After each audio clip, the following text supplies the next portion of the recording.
Welcome to episode 20 of the Normless podcast. This is Lee Priest, and I'm far from fucking normal.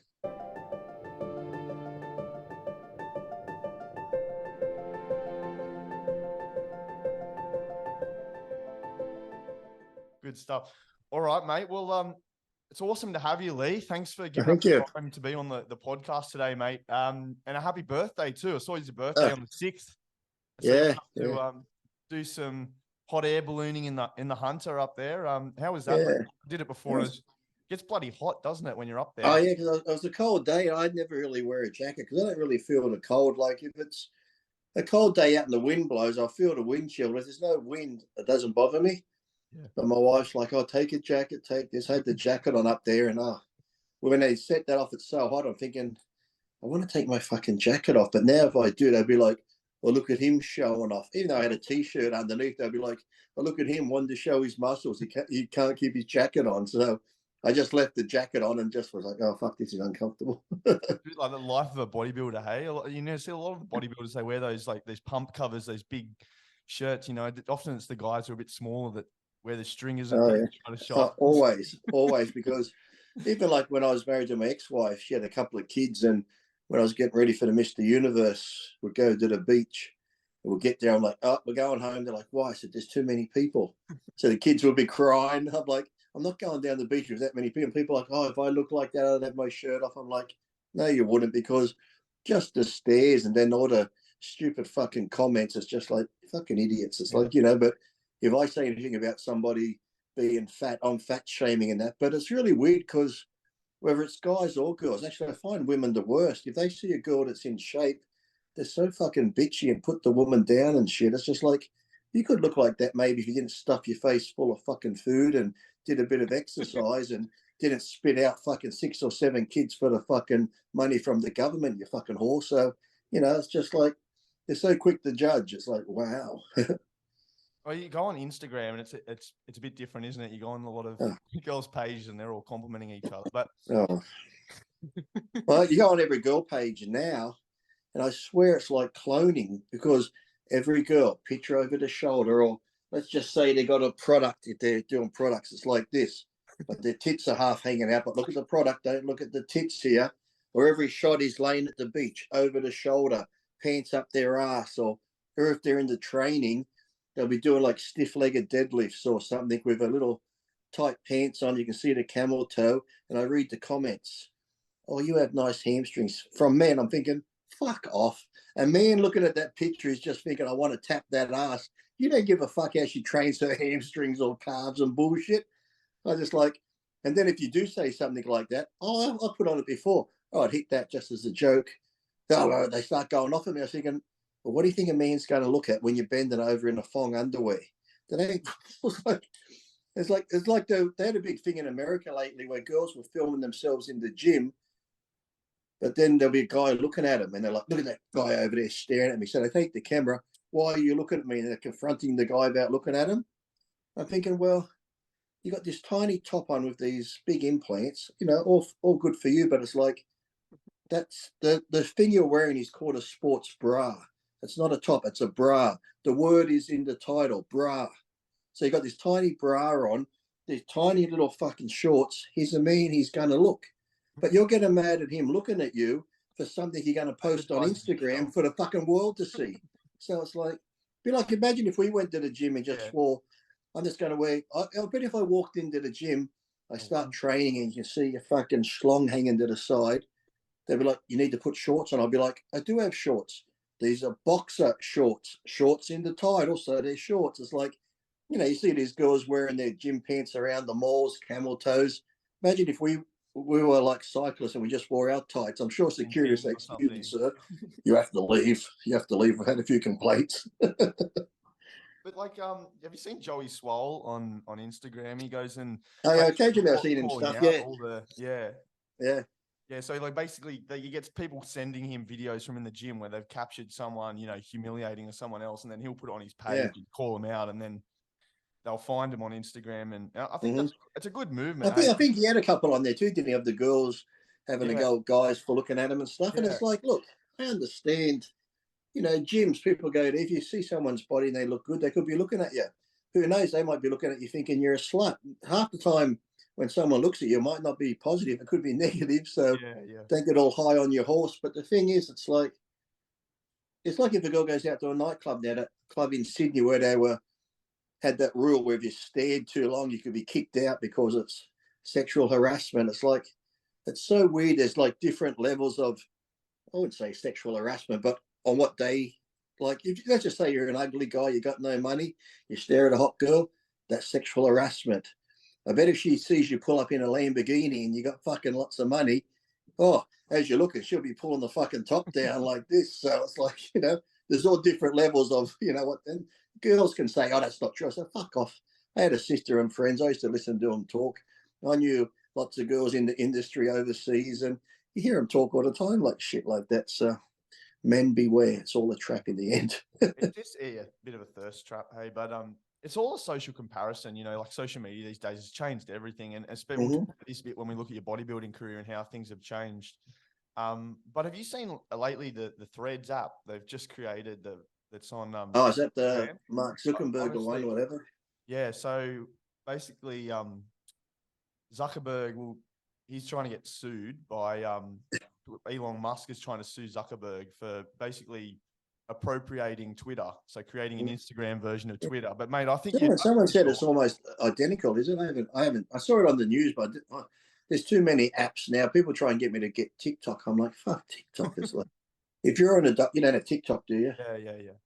I'm going to say, if you have TikTok, you fucking TikTok's like for 15 and under. Come on. But I mean, like I go through your Instagram comments on, like I was obviously doing like prep work for the show, and I go through and see what you've been up to and things, and I just go through your comments, and people just the amount of time they have in their day to just blast you, and it's so funny. Some of them, I like look at all your comments back to them.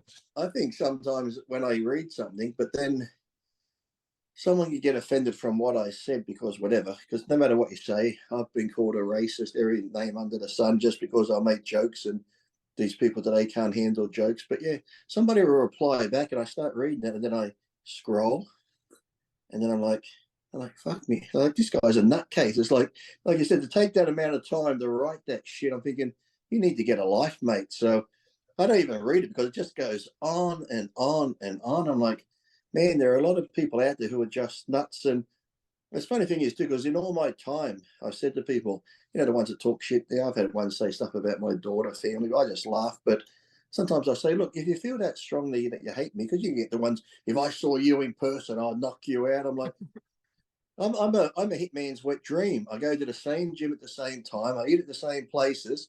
If I'm doing an appearance that says Lee Priest will be here Friday, Saturday, 9 a.m. to 5 p.m., I said, I'm not hard to find if you want to come get me. So come get me. Yeah. Or what are you going to do? Hit me? I said, no. I said, I'll have more respect if you just say it to my face rather than online. And that's the thing. People are so coward online. And this is another thing I don't understand with parents and our government. They're like, you always hear it on the news, bullying online, cyberbullying.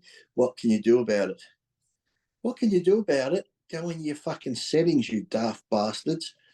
Instagram, Snapchat, Facebook, where it says who can contact you? Only friends. Who can see your post? Only friends. Who can write to you or send you email? Only friends. So if you're getting unwanted harassment and stuff from other people, you must want it because you control the settings on who can see your page, who can interact with you. So I don't see how these people are being bullied because a 13-year-old girl has 30,000 friends, does she? Yeah, I'm sure. It's like, I don't think young kids under the age of 15 should be on. Well, if they want to be on social media, do it at home on a computer where the parents can see. But, young kids under the age of 15 on their phones constantly on internet and that. It's like, shit, even like you look at the porn sites this day and age. I remember I was probably 12 and I found a Playboy under my stepdad's bed. And I undid it. I'm like, wow, look at that, Bush. You don't see Bush today, but there was Bush and stuff. You're like, wow, this is crazy. You'd show your mates. But you go online now and see what you see. You'll be sitting there for an hour or two just going through the categories. It's like, what category will I pick to look at? So I don't think kids should be connected 24/7 to the internet like they are now, especially, like I said, if you're over 15, 16, yes, under 15, if you're going to give your kid a phone, I've said, don't give them a phone with internet access. Just give them a phone where they can call family and friends for emergencies. You can still send a text or a photo to your friends. But as far as being on the internet, it's just gotten out of hand with these kids. It's just stupid.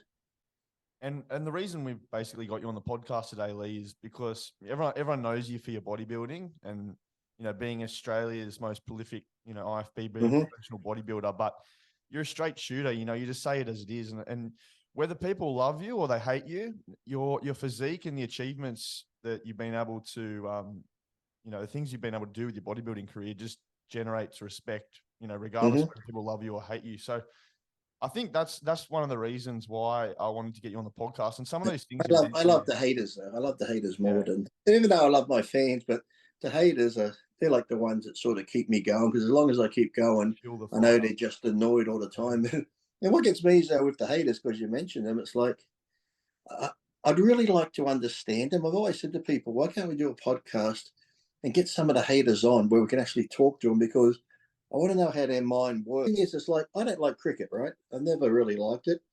If it's on TV, I flick past it or whatever. So it never interested me. But yet, I wouldn't follow someone like Shane Warner and that. And then every time they do a post, I just write shit to them and put them down. I'm like, what sort of person must you be if you don't like me, but yet you follow me and then you write shit about me? I'm thinking, what sort of life? That's why I'd like to understand what goes on in their heads, because they're just so negative towards people. Generally, when you look at their page, they've done nothing. They are a nobody. Yeah. So I'm just thinking, what goes through your mind that you actually follow someone, wasting time in your day to try and put them down and talk shit about them when you've done nothing yourself? It's like, it'd be different if you knew the person or something and stuff like that. But still, to have that, it's like, you know, when people go, oh, this TV show, this and that, I'm thinking, you know, back in the old days, we had Channel 3, 5A, and SBS. Yeah. Generally, you had to watch what was on. But now with Netflix, Prime, and all this, people complain about a show. I'm like, change the fucking channel. No one's making you watch that. When I lived in America, Howard Stern was on the radio. People complained about Howard Stern. It's like, then don't listen to him. It's like, you know, listen to John Laws on the radio here, and people call up, oh, John, I don't like this. And they're thinking, and John says to them, then why do you listen to me? Go listen to another radio station. And it's like when I do podcasts, I do those Sam's Fitness ones and answer questions. Yeah. I read the comments sometimes. Oh, this idiot again talking shit, blah, blah, blah. Thinking, mate, you post on every video. Then why do you watch me if you think I'm a fucking idiot? I'd like to know how their brain works or doesn't work to try and work out, or give them some advice to go do something productive, because obviously they're sitting in the basement somewhere with their knees around their pants around their knees having a whack or something. It's like it's just nuts. We could talk about haters for hours, because like the amount of you know, people that, again, I've had on the podcast, there's always doubters in everyone's journey. You know, when you get to the top of what you've done, you know, you're always going to have people that are trying to pull you down, or you're on drugs and this and that. But you know, as we said, you've achieved so much. And I was listening to Fuad's podcast recently. He was talking about the Centre Party Circles group that you're in, and there's always you're always throwing shit food back and burgers and ice creams and things on there. And that was the other thing I thought, you know, for someone who achieved what you have in bodybuilding, you talk about how you kind of lived with a bit more flexibility in terms of your season. I think there's that really iconic image, and I remember this because I did a few of those like natural ICN shows early on, and when you're a young athlete or young bloke trying to put on some size and strength, you know, obviously in an off season, it's really important that you kind of embrace the fact that you need to eat more and you need to build up, and it's okay to add a little bit of body fat in that process. And, you know, I think a lot of teens these days with social media and seeing all these shredded people all day, kind of get accustomed to thinking that's the norm and they should look like that. But it's like I said, like I said, when it came time to competing, I knew I had to look a certain way for a show. So you diet down, do all the cardio, and, you know, when you look that good, you're just generally when you feel your worst. But if I wasn't competing, I just love training. I love training and I love eating. So people go, well, why'd you go to like 135 kilos? You know, I'm only 5'5". I said, I didn't aim for 135. It'd be like if I competed in February, March, and the Olympia was in September, I had all that year in between just to eat what I wanted. So I just ate.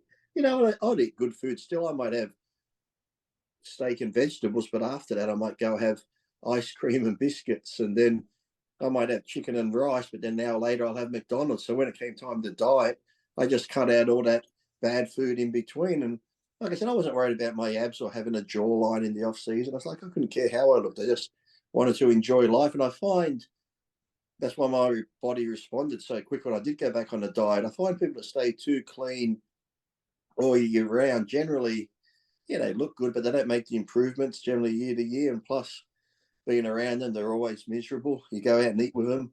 Oh, can I have this and substitute that and just want my chicken? It's like, you can eat that shit at home. It's like, if I'm going out to pay for a dinner, I want something that I wouldn't have at home. You know, I want the steak done really nice and everything else that comes with it. If I'm just going to get chicken breasts and rice when I'm out, I'll be like, what's the point of going out to eat that crap? And you were saying you stayed with Paul Dillette for a little while, and Yeah, he lived with he was me. always strictly on the plan. Hey, Come ready for the Olympia. Yeah, he was, because he broke up with his wife, so he come to live with me for 8 months. And contest time he was, but off season he was like me, he just ate whatever too. So, and I think a lot of guys did.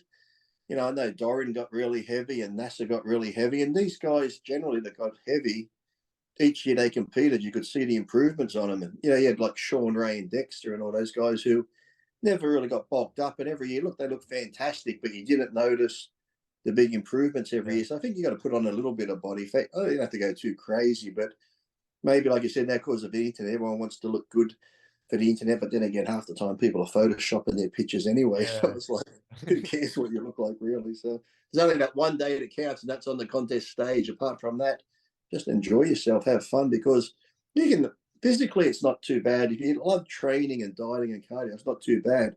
Mentally is where it's at. You know, eating the same food, clean food, as you know, day after day. Mentally, you think, oh fuck, you just get burnt out mentally, just being so focused, and then you're focused on how you're going to look. One day you think you look good, next day you think you look shit, even though you look exactly the same. All the mind games start going yeah. on. So if I'm not getting ready for a show, I just wanted to be normal and eat food. And then sometimes I wouldn't eat food. I might only have 2 meals a day in the off season. I just was never regimented with it. Off season, I wanted to be totally different to contest time. So Yeah, like that refresh your mind so you're ready to go for that. yeah, Prep.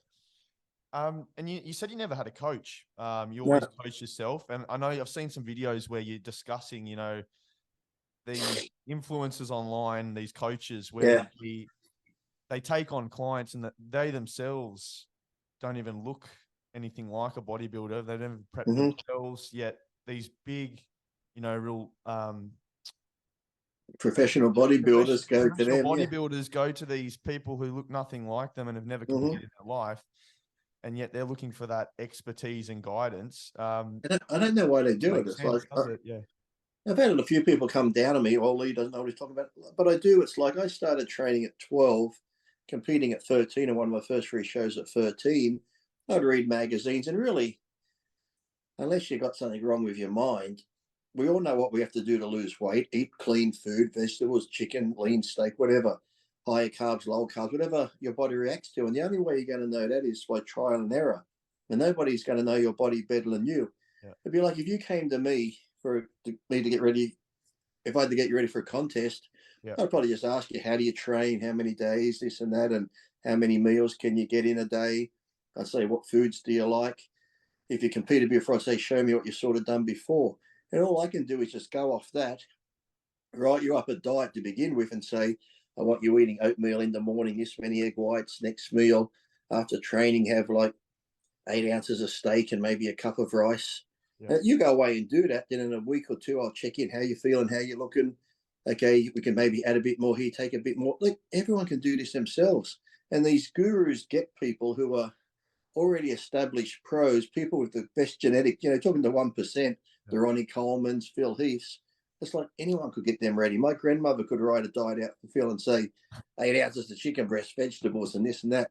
And then they think the drugs are just another thing too when it comes to steroids. It's like they're only guessing. I could say to you, take some sus 250, take a bit of Deca, take this, how you feel. Oh, that makes me feel this. Okay, cut that out, do this. It's like they're only guessing work, and they build these names up. And then, but I said it too, I know a lot of pros who coach people. They get people ready for shows, and some of these people win shows, but yet these pros can't get themselves ready. I'm like, how can you get all these other people ready for shows, giving them diets and drug programs or whatever you do, but you can't get yourself in shape? I'm just like, it's yeah, stupid. So I don't understand it. It's always good. Like I said, if you get ready for a show, all you really need is a good support team, friends, family, whoever, a good training partner. So you know that you got to beat the gym at a certain time, because you train by yourself. I've done it where I'll go at 7, I'll go at 8, I'll go at 9, 10. Oh, fuck it, I'll go tomorrow. So it's very easy, if you know someone's waiting for you to be there, and then have someone who's honest with you. Say, you might have those days, I'm looking great.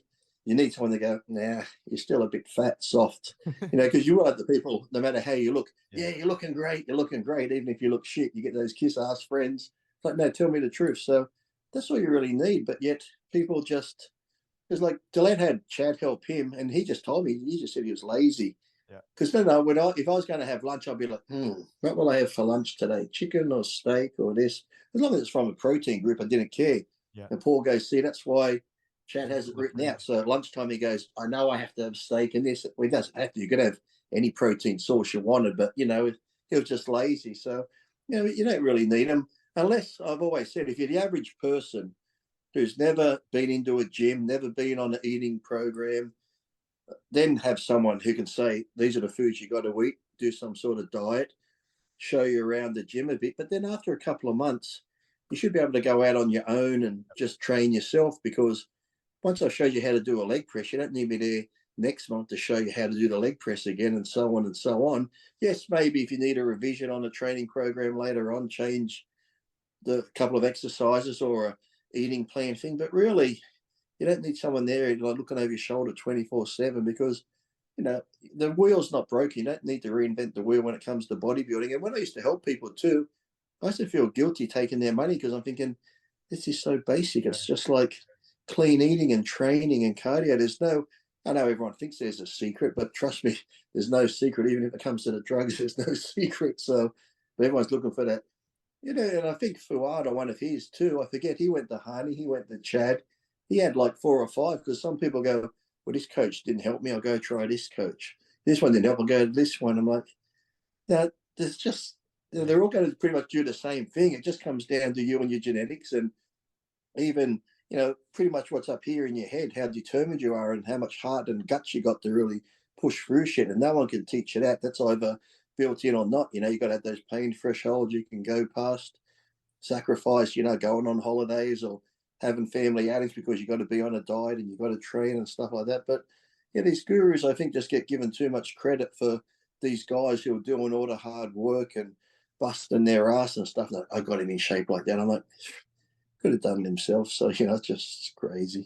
It's I think the biggest learning curve for me was the peak week. So just having someone to walk me through that last peak week before, like when you're starting out, because obviously you can have all don't get me going on peak weeks. I even hate that name, because, and I've been saying it for years and years. I'd always hate it when someone goes peak week. I'm like, because all my photo shoots that you'd see in the magazines that I used to do, they were probably 2 weeks before the contest, because I always got ready early.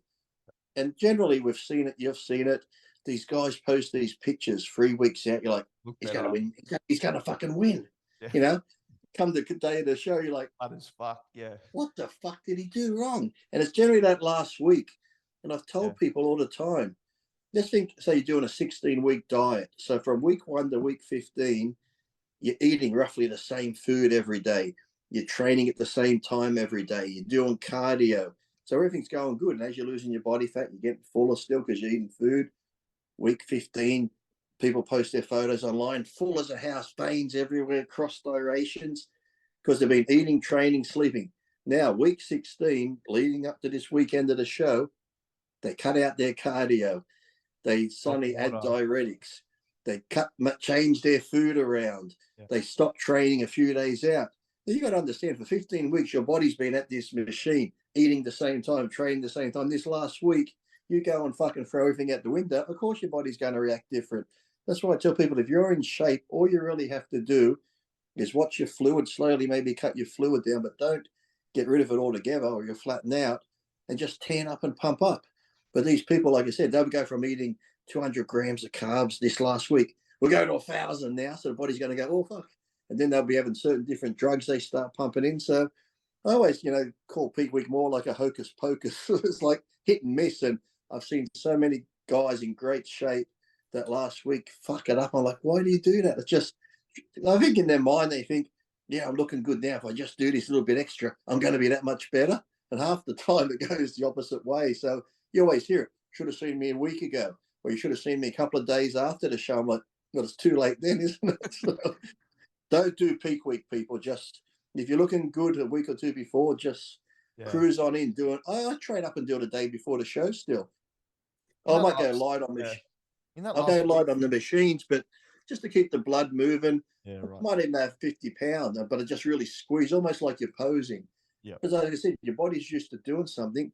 Don't, I said that last week, I know people that won't train the whole week, or they won't do cardio and change the foods. And like you said, your body's been this fine-tuned machine for 15 weeks. Of course, if that last week you go and totally change everything, your body's going to react. Yeah. So you wouldn't go to failure in those last couple of weeks, would you? Nah, I just like get a good, as long as you get a nice little pump and a burn, that's it. Yeah. I don't go crazy heavy that last week too, because people are like, oh, we got to, like, you don't want to get injured that last week before a show. And even when it came to gear, I'd cut that out 2 weeks before. I know people to take it up and do it a day. I'm like, you're not going to lose any muscle. And these are half the idiots you see go on stage with the lumps in their shoulders or in their glutes. It's like, why would you have a shot of test the day before the show and now it's swollen up? It could be inflamed, so now you smooth the muscle over. It's like, if you had a shot a week or two before, it's still going to be in your system. You're not going to lose size. So people just do stupid shit. Yeah. That lipohypertrophy from the needle, where you get like the fat, the hard deposits on the skin. Yeah. Yeah, you see that in a lot of those photos. But sometimes I've got a couple of friends that have scar tissue in their shoulders from when they're off season. You can't notice it. When they diet down, they have this real pointy lump sticking out. And like I said, when you got no body fat and shit, it stands out a lot. It looks like they just had a shot that day, even though it's just scar tissue built up there. Or, like I said, people that would just inject somewhere. Like I said, back in the day, Winstrol being water-based, you'd always get the big inflammation and red. So you could have all lines in your delts from cross striations. You have a shot a day before, then it just inflames, get a little bit infected. Now you just got this round, puffy shoulder. It just looks crap. So, yeah, people do a lot of crazy stuff that last week where I just don't understand. And so you were known, or you were quite respected for your longevity as a bodybuilder. You're almost 2 decades in the sport. I competed 16 from IFBB, isn't it? In the pros, but all up I competed from age 13 to 42. 42 was my last show when I won the universe. Yeah. And so you grew up in Wallsend, up in Newcastle, with a family that were heavily involved in bodybuilding. And my grandfather, he got me started because he used to do a lot of weight training. And then I started at 13. And when I was 17, my mother was like me, and she used to like eating, and she was pretty plump. She's like, if I ever get in shape, will you do the doubles with me, the couples? I went, yeah, you get in shape, thinking she never would. 8 months later, she got in shape. I'm like, fuck, I've got to go on stage with my mum now. So I just won the Mr. Australia when I was 17, and come time to do the couples, and she was on the other side of the stage, and I walked over there. We were on the Ray Martin midday show back in the day, and she tells the story that here comes her son to give her words of encouragement. I just walked over and looked at her and said, don't you fuck this up. And I walked off, and now she's standing there more nervous. So we go out to do our routine, and then I could just see in her face, she just went blank, thinking, oh, fuck, she's forgot it for sure. So I just reached down and got her hand and lifted it up and moved her. And like everyone's like, oh, we look down, the judges are crying, people are crying. So I forget what song we had on, me and my friend. I can't remember what it was. Photos on Instagram, they look like but everyone's like, oh, that was so beautiful in the routine where Lee took your hand, and I think Mom's like, yeah, I forgot what I was doing, so he just reached out and got me. So even though it was a mistake, people thought it was actually part of the routine, and that's what I tell people too. If you ever are going to do a bodybuilding routine on stage and you forget, just keep going, because nobody knows but you or your family. If you've practiced it with a friend and they know the routine, sure, but nobody else knows. So you get so many people who'll be like this, and they go, oh, and they just blank on stage, and it's like, just keep moving, just do whatever pose you can, because nobody else knows what your routine is. So yeah, so much more respect for like the classic and the opens bodybuilders posing as opposed to like men's physique, though, because I've done a few of those kind of men's physique or classic physique, and with men's physique, it's really easy just to pose. It's like quite fluent. But when you actually see the opens men's and that, doing back double bicep, front side chest, tricep, like it's really like an art form. And especially that classic physique. Now, and we'll talk more about those opens, guys, as we go through the podcast today. Yeah. But I upset a lot of people last week, or have been saying for a long time now, there should only be open bodybuilding and none of the other stuff. Yeah. Classic to me is bodybuilding, because that's how it used to be before people started getting the big guts. And the judges said if your gut gets too big, we'll mark you down. But they didn't. So bodybuilders got that sort of bloated look. So they thought, well, we need classic to bring it back in. But if the judges just judged on the classic type physique, guys with the big guts would have got rid of them if they wanted to place. But physique and all the other stuff, bikini, it's like, look, you want to do that shit, go do Hawaiian Tropics at your local fucking pub or bar. Because it's like, to me, it's like they're just dumbing it down. Before, if somebody was a pro, you knew they were a pro by looking at them. Now I've got people telling me they're pros. I'm like, what, lawn bowler? You don't look like you're fucking trained. But yet, about though in physique and classic, it's like, yeah, but we've all been there. Like when I started training at 15, I probably looked like a men's physique. 17, 18, I looked like classic. And then I became more into the thing. And it's like, they used to just be like the winner of each thing would get a pro card. And you look back at the amateurs back in the day, the amateur lineups were so stacked because people would have to stay there till they got their pro card. You had to be good enough to turn pro. Like no other sport do they, like let's say when they do basketball, they're not going to make a division for me to bring the hoop down 4 feet because I can't reach it up there. Or if I want to go to the Olympics for running, what's Hussein running? 9 what? Oh, I will make a special class for you, 14 seconds for you idiots that can't run that fast. That's what they're doing in this. They're just fucking, look at people go, well, Lee, that's not fair. They want to compete. Then compete in the amateurs. Be a great amateur. With the internet today, with YouTube and or Instagram, you can make just as much money still if you've got a good physique. You don't need to be a pro. So there's so many pros up on stage now. When I see them standing there, they look like bad amateurs. You don't even half know their name. They're just standing there as stage decoration. So they should just stay to amateurs and let the pros be the pros. But now it's just like everyone's getting the pro card. I think Jose Raymond said at the Universe not long ago, all the competitors now over a couple of hundred and all the pro cards going out and stuff like that. I'm like, oh, it's just ridiculous. It's just, and then the shows drag on when you go to them at night time, because if you go to watch the men's open, you got to sit through all that other bullshit, wellness, bikini, and it's just like, oh, this just drags on. But you were like, like an enigma, really. You were only on, you say this openly, you're only on about 300 milligrams of testosterone a week, whereas some of these highest I went was 4. Yeah, I did try 800. A guy had me try 8, and I felt like shit. So I stayed around 4. If I took sus 250, I take 1 to 2 mil, which if it's 2 mil would be 500. That's if it's 250 mil per mil you're getting, but you never know. It could be watered down a bit. But I was never a big believer in high doses, and I've got people ready before, and when they give me their cycle, I'm like, fuck, I never took that much. They're like, oh yeah, you need your pro. I'm like, no. So I'd halve their cycle, get them ready for a show, and they'd still win. They'd be like, wow, I felt great. I look great. I said, yeah, you didn't need all that shit, did you, that you thought you needed? So it's just crazy. People put so much emphasis now on drugs, where to me, they're like the last thing. It's like your training, your nutrition, your resting, and everything else. The drugs are the last thing, but sadly now it's like putting the cart before the horse. Young kids have never been in the gym. They want to get on the gear. I'm like, why don't you go as far as you can naturally before you need to tap into that? And, 18-year-olds want to take tests. I'm like, why? Your testosterone levels are probably here. If you start injecting it, your natural testosterone is going to drop. So it's just crazy now that, I see on pages where the young kids are, if I see the word fucking trend one more time, I'm like, oh Jesus! It's like it's just crazy. It's like unbelievable. Like I think I used trend 4 or 5 tops. The last time I took it, when I put it in and had that tightness of the chest, and I was like, this can't be good. It's like, I actually thought I was going to have a heart attack. My chest got super tight. I couldn't breathe. I'm like, I'm thinking, fuck this. I got a needle sticking in my shoulder. This is how it's going to end, on the bathroom floor like this. So I don't get the obsession with we trend. won't even get into the coffee table story. Oh, yeah. The cocaine one, that's fine one. But yeah, so your mother she had some really good genetics, and I think there was a point you said in Fuad's show I was listening to where she actually had to take she stopped taking them, mate, because normally she had a high level of testosterone naturally, like I did. So she was taking female hormones to keep that down. But when she started training, she just stopped taking that and developed really quick. And so you guys won the first like mother-son team in the world championship. First ever. And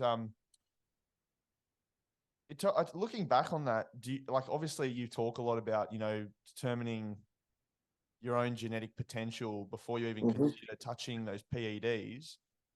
Looking back on it now and looking at the guys who are taking like over 1,000 milligrams a week now, people are willing, I think a lot of these guys are willing to die before they get to 30 just so they can get their pro card. And then you talk about the reality of it, where some of them are paying like, or wasting $20,000 on their PEDs for the comp, and then they don't even win that back. So it's costing them like 20 grand for a 20. It costs you 20 grand for your cycle. Then you figure food alone on top of that, because sadly, which I hate in this country, in America, what I always say, kids need this many servings of this or that, or elderly people need some good quality meat. I'm thinking, yeah, but a lot of people can't fucking afford it.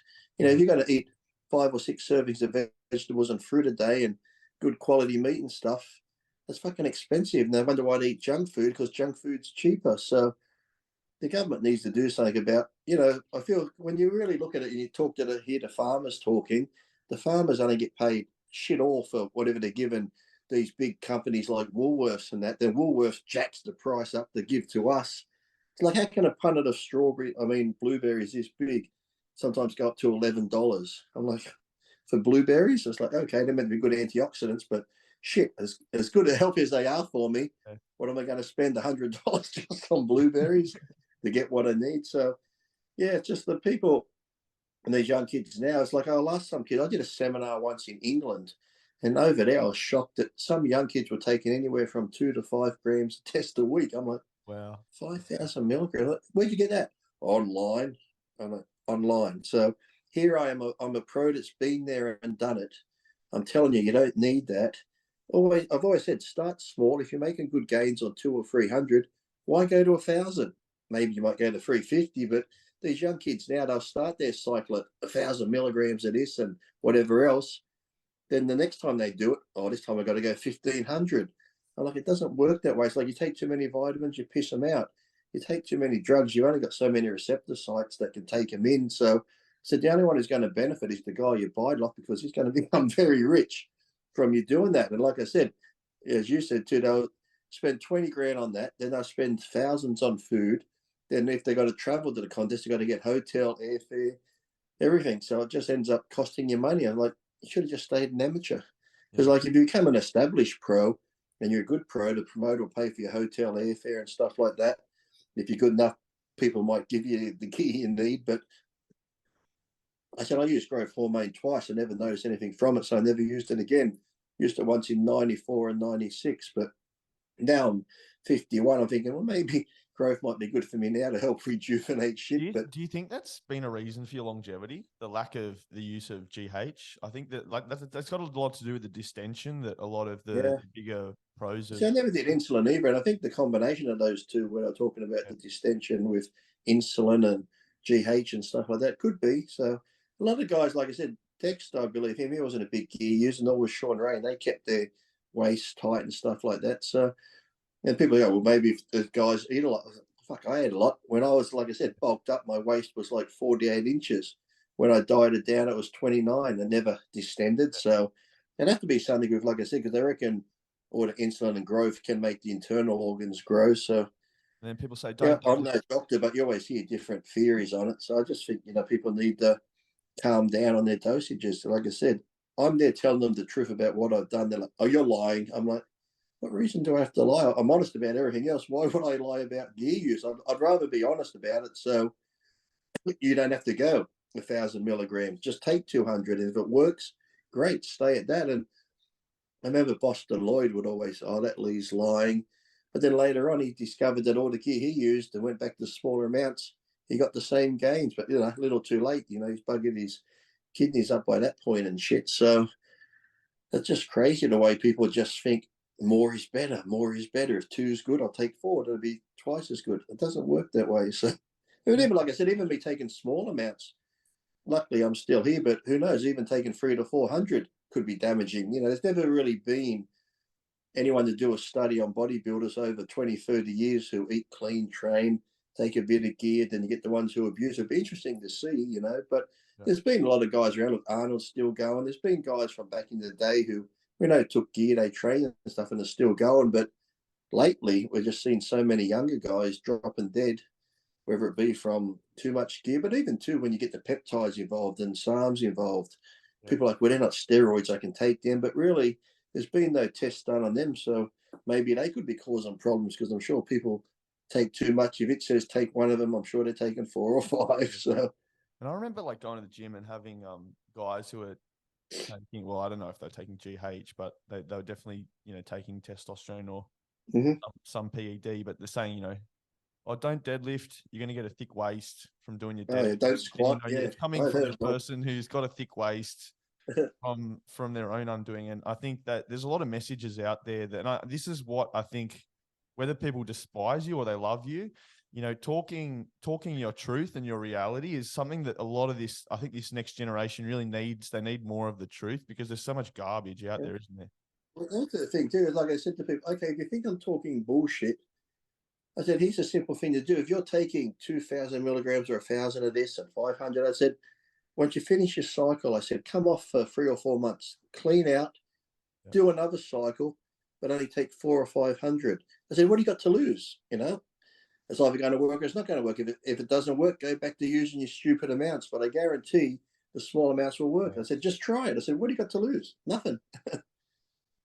And so I guess you put that to one side, what we're just talking about there and the gear and that kind of things, but it's also a subjective sport. So you might be taking all that stuff. And just like I said, social media is all about the way you present yourself. Bodybuilding is subjective, and you've been screwed over a number of times with the politics. And we'll talk about how you got, you know, banned from the IFBB. But, you know, in the 1997 Ironman, where I think Sean Ray screwed you over, where he came up, Flex came second. Well, Sean come over, and it was like, I think you're going to beat Flex today, and that. I think Flex knew, he said it, so Flex comes over and goes, yeah, Lee, I agree, you do look better than me, but because of who I am, I'm going to win. I just went, arsehole. And I ended up getting second again. Fucking politics, yeah. Yeah, it's always been politics, and it's always generally the bigger shows like the Arnold or the Olympia. Yeah, but there's always shows like that. And like you said, I got suspended a few. I think I can put, my first show was 93, and 94. I was on the cover of a magazine, Lee Priest Band, just because. No, to me, it's like, yes, we train hard, we do whatever. I understand promoters have to make money and everything else, but just the way some of the promoters and the organization treated the athletes, like, we're the ones making you the money, at least just give us some respect. Like, I'm all for give and take, but when it and I'd talk about it in the magazines, well, you can't say that, you know, judges sleeping with competitors, you can't say that. I'm like, why not? If you run the sport and you know a judge is sleeping with a competitor, that judge should not be judging that person on stage. So, because I'd speak openly about shit like that, I'd always get suspended and have to pay fines. I'm like, well, you know, it's just stupid. Yeah, it's just like a conflict of interest. You have like a review panel on anything, you know, whether you're doing doctorate or whatever. It's you know, you can't have someone on there who's working within the research team, you know. Well, you wouldn't have it in any other thing, would you? Imagine the Olympics if someone's ice skating or doing gymnastics and their coaches are judging. It's like, of course you're going to go. It's like you have people, the judges say it doesn't, but you can't help it if you're on a judge, and let's just say you're a professor, you train at my gym, we're good friends, and you're on stage and it's sort of close. Who do you think I'm going to judge? I'm going to go for you. Even if the other guy looks a little bit better, I know my mate, I'll give him first. Just, you know, human nature to do that sort of thing. So they shouldn't be judging people when they are close to them, or even some of them in some of the girls' divisions, you'd have the girls' coaches on the judging panel. So it's like, of course he's going to put them first, because if his girls win, he gets more publicity, and a lot of them too get a percentage of the person's winning. So of course they're first. And so in the 2003 Olympia, there's that video on YouTube of the press conference with all the where I stood up and handed the letter. Yeah, and you like passed the letter on. But that was like coming up towards when you got your 1 year ban, and after you found out, when you did that show in England underway. The PDI, yeah, I did one in New York and England, yeah. But they told me after I did the one in New York, they said, if you don't go to England, we won't really ban you. I said, look, I have to go. I said, I've advertised on the posters there. people have brought tickets to see me. I'm going to go over and compete. Okay, then, well, it's a 2-year ban and that. And then I eventually got my card back in around 08. And then I moved back to Australia and I was like, I don't know if I'm going to compete anymore. And then John Romano and I used to do the Shotgun podcast where we just talked about politics in the sport. I talked about anything, whatever people asked. I guess they didn't like something that I said, so I got a lifetime ban from that point on. But I couldn't go to expos. Like, even in Australia, Tony Doherty wouldn't let me go to expos. I couldn't go to IFBB shows. That's how pathetic it was. I'm like, how can you stop someone going to a show? I'm just general public now. What the fuck? It's like, watching, yeah. yeah. And Like, a lot of sponsors dropped me because of the IFBB. They wanted to stay in with the IFBB. And I'd say to them, I said, I don't get you. I said, you're a fucking coward. You're dumping me because I'm suspended because of the IFBB. Yeah. You're giving them, say, like it was Twin Lab or whoever it was, Pro Lab. I was with MD at the time. It's like, you're giving them, let's just say, figure $100,000 to sponsor their show. And they're telling you what to do with your company and who you can sponsor. It's like, without you sponsors, they can't put on the show. So why are you letting them dictate to you? Who, it's just, I don't understand the whole thing. It's that's the same with bodybuilders. I get mad at them because I'd stand up for them. And they're like, yeah, Lee, we agree. When push comes to shove, me and all my mates, where'd everyone go? It's like, it's just me. And 2002, when I won to San Francisco, I always get to the meetings early. Wayne DeMille was there. He throws the MD mag on the table. What's this article? Just about the politics and that. I went, oh, yeah. We started having this big fucking argument, yelling at each other. My wife's Kathy was there. Then other people started coming in, and so quieting down. I said to Kathy, fuck, tomorrow I'm not going to do well. But I ended up winning the show. And he come over, he goes, Lee, so how do you feel? I said, good. I said, I'm actually surprised I won. He goes, no, you're the best on the day. You deserved it. I said, I thought after the argument, I wouldn't have placed well. He goes, no. He goes, Lee, I'll tell you something. He goes, I like you because you speak your mind and stuff. He goes, but you ask, why do I do what I do? He goes, it's simple. He goes, you might make a noise and stand up and complain about it and say, no, this isn't fair. But the other 99 guys over there are going to do exactly as I say. And if I suspend you, they think that, well, shit, we better not do what Lee did. And that's the thing I couldn't understand. I told the guys, if we all stood together, what could they do? Yeah, they can suspend me. But if you've got like 15 of the top guys from the Olympia and we get all suspended, not going to have any fucking shows, are they, without their top athletes? So we have the power if we all stand together. But you'd hear stuff when I got suspended. Oh, we're glad Lee's suspended. I can move up a place now. That's how it is. It's like, and the guys at the top, because people told me many times, Lee, shut up. You know, I was making probably 20,000 a month just from endorsements and then competing and other stuff. I was doing well over there, so I could have shut up. But I said, it's not fair because there's guys who place under me who I know bust their ass just as hard. They got families and stuff. They should be making money. So that's why I didn't think the Mr. Olympia that they called a Super Bowl of bodybuilding, if you're out of the top 10, you go home with $0. That's why that press conference, when I asked Wayne, and Wayne's like, Lee, you said if I did you get up and walk out of here? I said, no, actually, I put it in writing, Wayne. And from that day on, if you had the top 10, you got $2,000, which isn't enough, but at least it's something, isn't it? You know, $2,000's better than, in fact, see you later. So I just didn't think it was fair for other people, but yet you needed the guys up the top to take a stand, but they wouldn't because they're like, oh, I'm sitting pretty. Why do I have to worry about the other guys? I said, because they're pretty much your teammates. You got to look after them too because they're training just as hard as you. Like you said, politics could be keeping them out of the money, or some of these guys are just that good. You know, just spread the money out more to those guys rather than the promoters getting all greedy. But every time I mentioned something, I'd get in trouble. And you faced heaps of adversity throughout your career. Like, you were at the age of 16, you could have won your pro card. You won Mr. Australia 16, 17, 18, 19. Every year they said you were too young, and then basically went over to Niagara Falls, and then they gave you your pro card so you could compete in the pro show. Yeah. Talk us through that. There was Jay Cutler as well, who said about that age of 21, you looked like the best bodybuilder he had ever seen. You're intimidating. Yeah.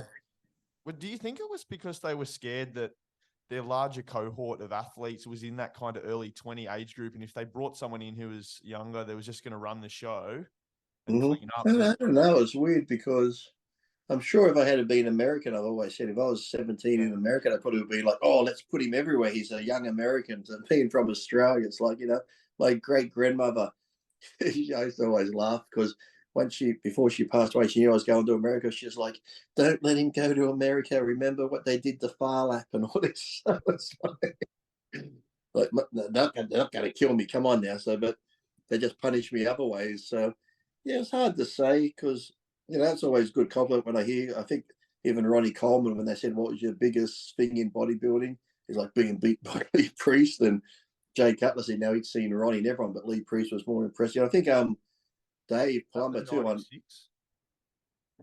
When you beat Ronnie, I think 97. I beat Ronnie. I beat Ronnie 7 times in 97. 7. He says 5, but it was 7. I said, don't remind him at 7 because it might destroy him even more. But to hear him say that, to hear Jay say that, they asked Ed Connors, who owned Gold's Gym in Venice. You've seen all the bodybuilders that stay at your house and come through the gym. Who's the freakiest? He goes, have to be Lee Priest. So to get compliments like that was always nice. And, when it comes to winning shows too, because I'd speak my mind in the big shows. Look, I knew I was never going to win a Mr. Olympia because I get the haters online. You never won a Mr. Olympia. You suck. I'm like, I got top 6 quite a few times. And back then, there was only one open. There was no weight classes. So to me, getting the top 6 in the Mr. Olympia was like a win. But even getting the top 10, because I'd always do those Battle for the Olympia videos. I'd joke around that I'm training for 10th place. Because if you got 10th place, that qualified you for next year's Olympia.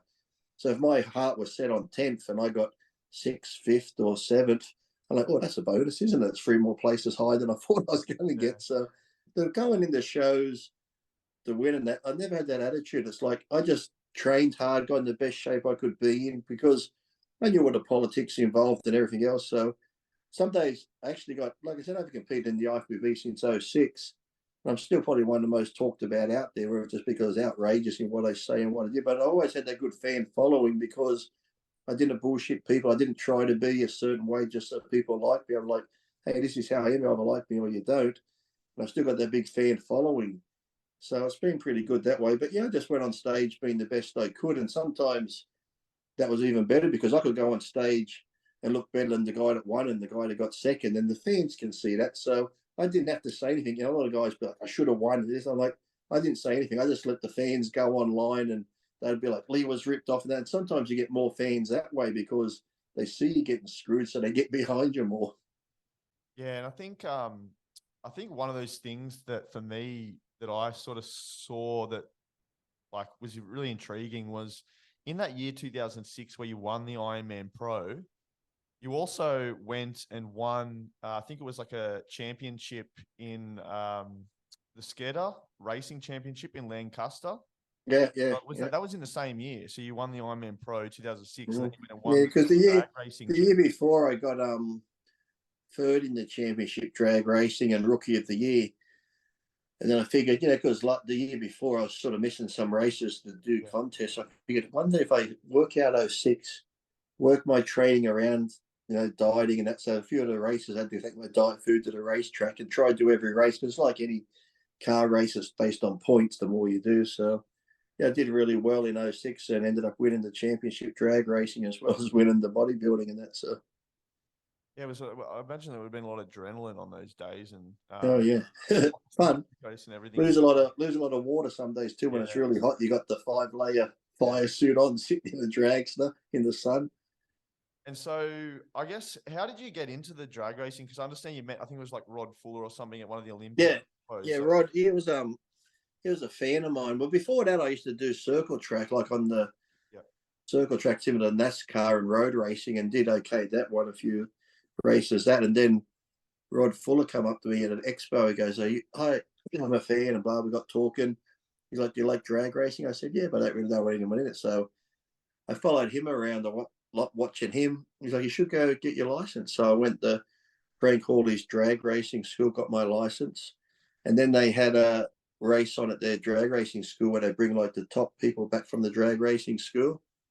Ended up winning that my first time out racing, and then just went from there and I started racing with one of the guys, Tom Bayer, that was one of the instructors at the school. He had like a spare dragster and that. So I just got into it that way. And it's like anything. It's like if I like enjoy something, I can see a photo of me there smoking the ties up in Vegas on the wall. But it's like, if I like something, so we can see it slightly. You can. Hold on. I'll take it over there. Hold on. Let me move. Can you see it? Oh yeah, yep, that's sick. Is that like is that an illustration or a? No, it's an actual photo. It's like in the Valvoline drag stuff. Wow. Yeah. It's probably reflection, could be fucking it up a bit, yeah. but now Cameron's fingers are falling. And there was my Rookie of the Year plaque here. Wow. Yeah. And but yeah, my Hall of Fame from NABA up there. Your whole room, yeah, but I always find the like room's fucking covered. I sold all my trophies, and that's when like Sean Ray's like, "Well, you must be doing bad financially." But all my trophies, like I got my racing ones, but all my bodybuilding ones were like, I remember what I did on stage and that, and every time I moved, they would be in boxes, they get broken. So I sold them, and the money I got from them, I gave to like RSPCA and Hunter Animal Rescue, like just because I love animals. So I gave them away to places like that. Yeah, but and the thing was, then I'd get messages from people that have my trophy in their gym at home somewhere. Leaders inspires me and my friends to train. So I'm thinking that's better off there at their place if it's inspiring them to train in a gym or something rather than sitting in a box in storage somewhere. So I got rid of all my bodybuilding trophies, but I kept, like I said, the Hall of Fame ones and this one here. I don't know if you can see it. Where is it? This thing here. Yep. That's from President Bush signed that, made me an honorary Texan. Wow. So more things like that mean more to me, like plaques like that, rather than actual trophies. Bodybuilding trophies, yeah. The trophy just has the dust shit, but yeah. I just one here when I went to the Olympia. I get because I support the police a lot too. I get called racist because of that, because you know what the media in America defund the police. I went over there and I got this award. Probably can't read this one here. It's like appreciation award presented to Lee Andrew McCutcheon, Lee Priest, in gratitude and recognition for all your contribution to the law enforcement community and stuff like that. So those sort of things mean more to me than silly trophies and stuff. So what about the John Cena one?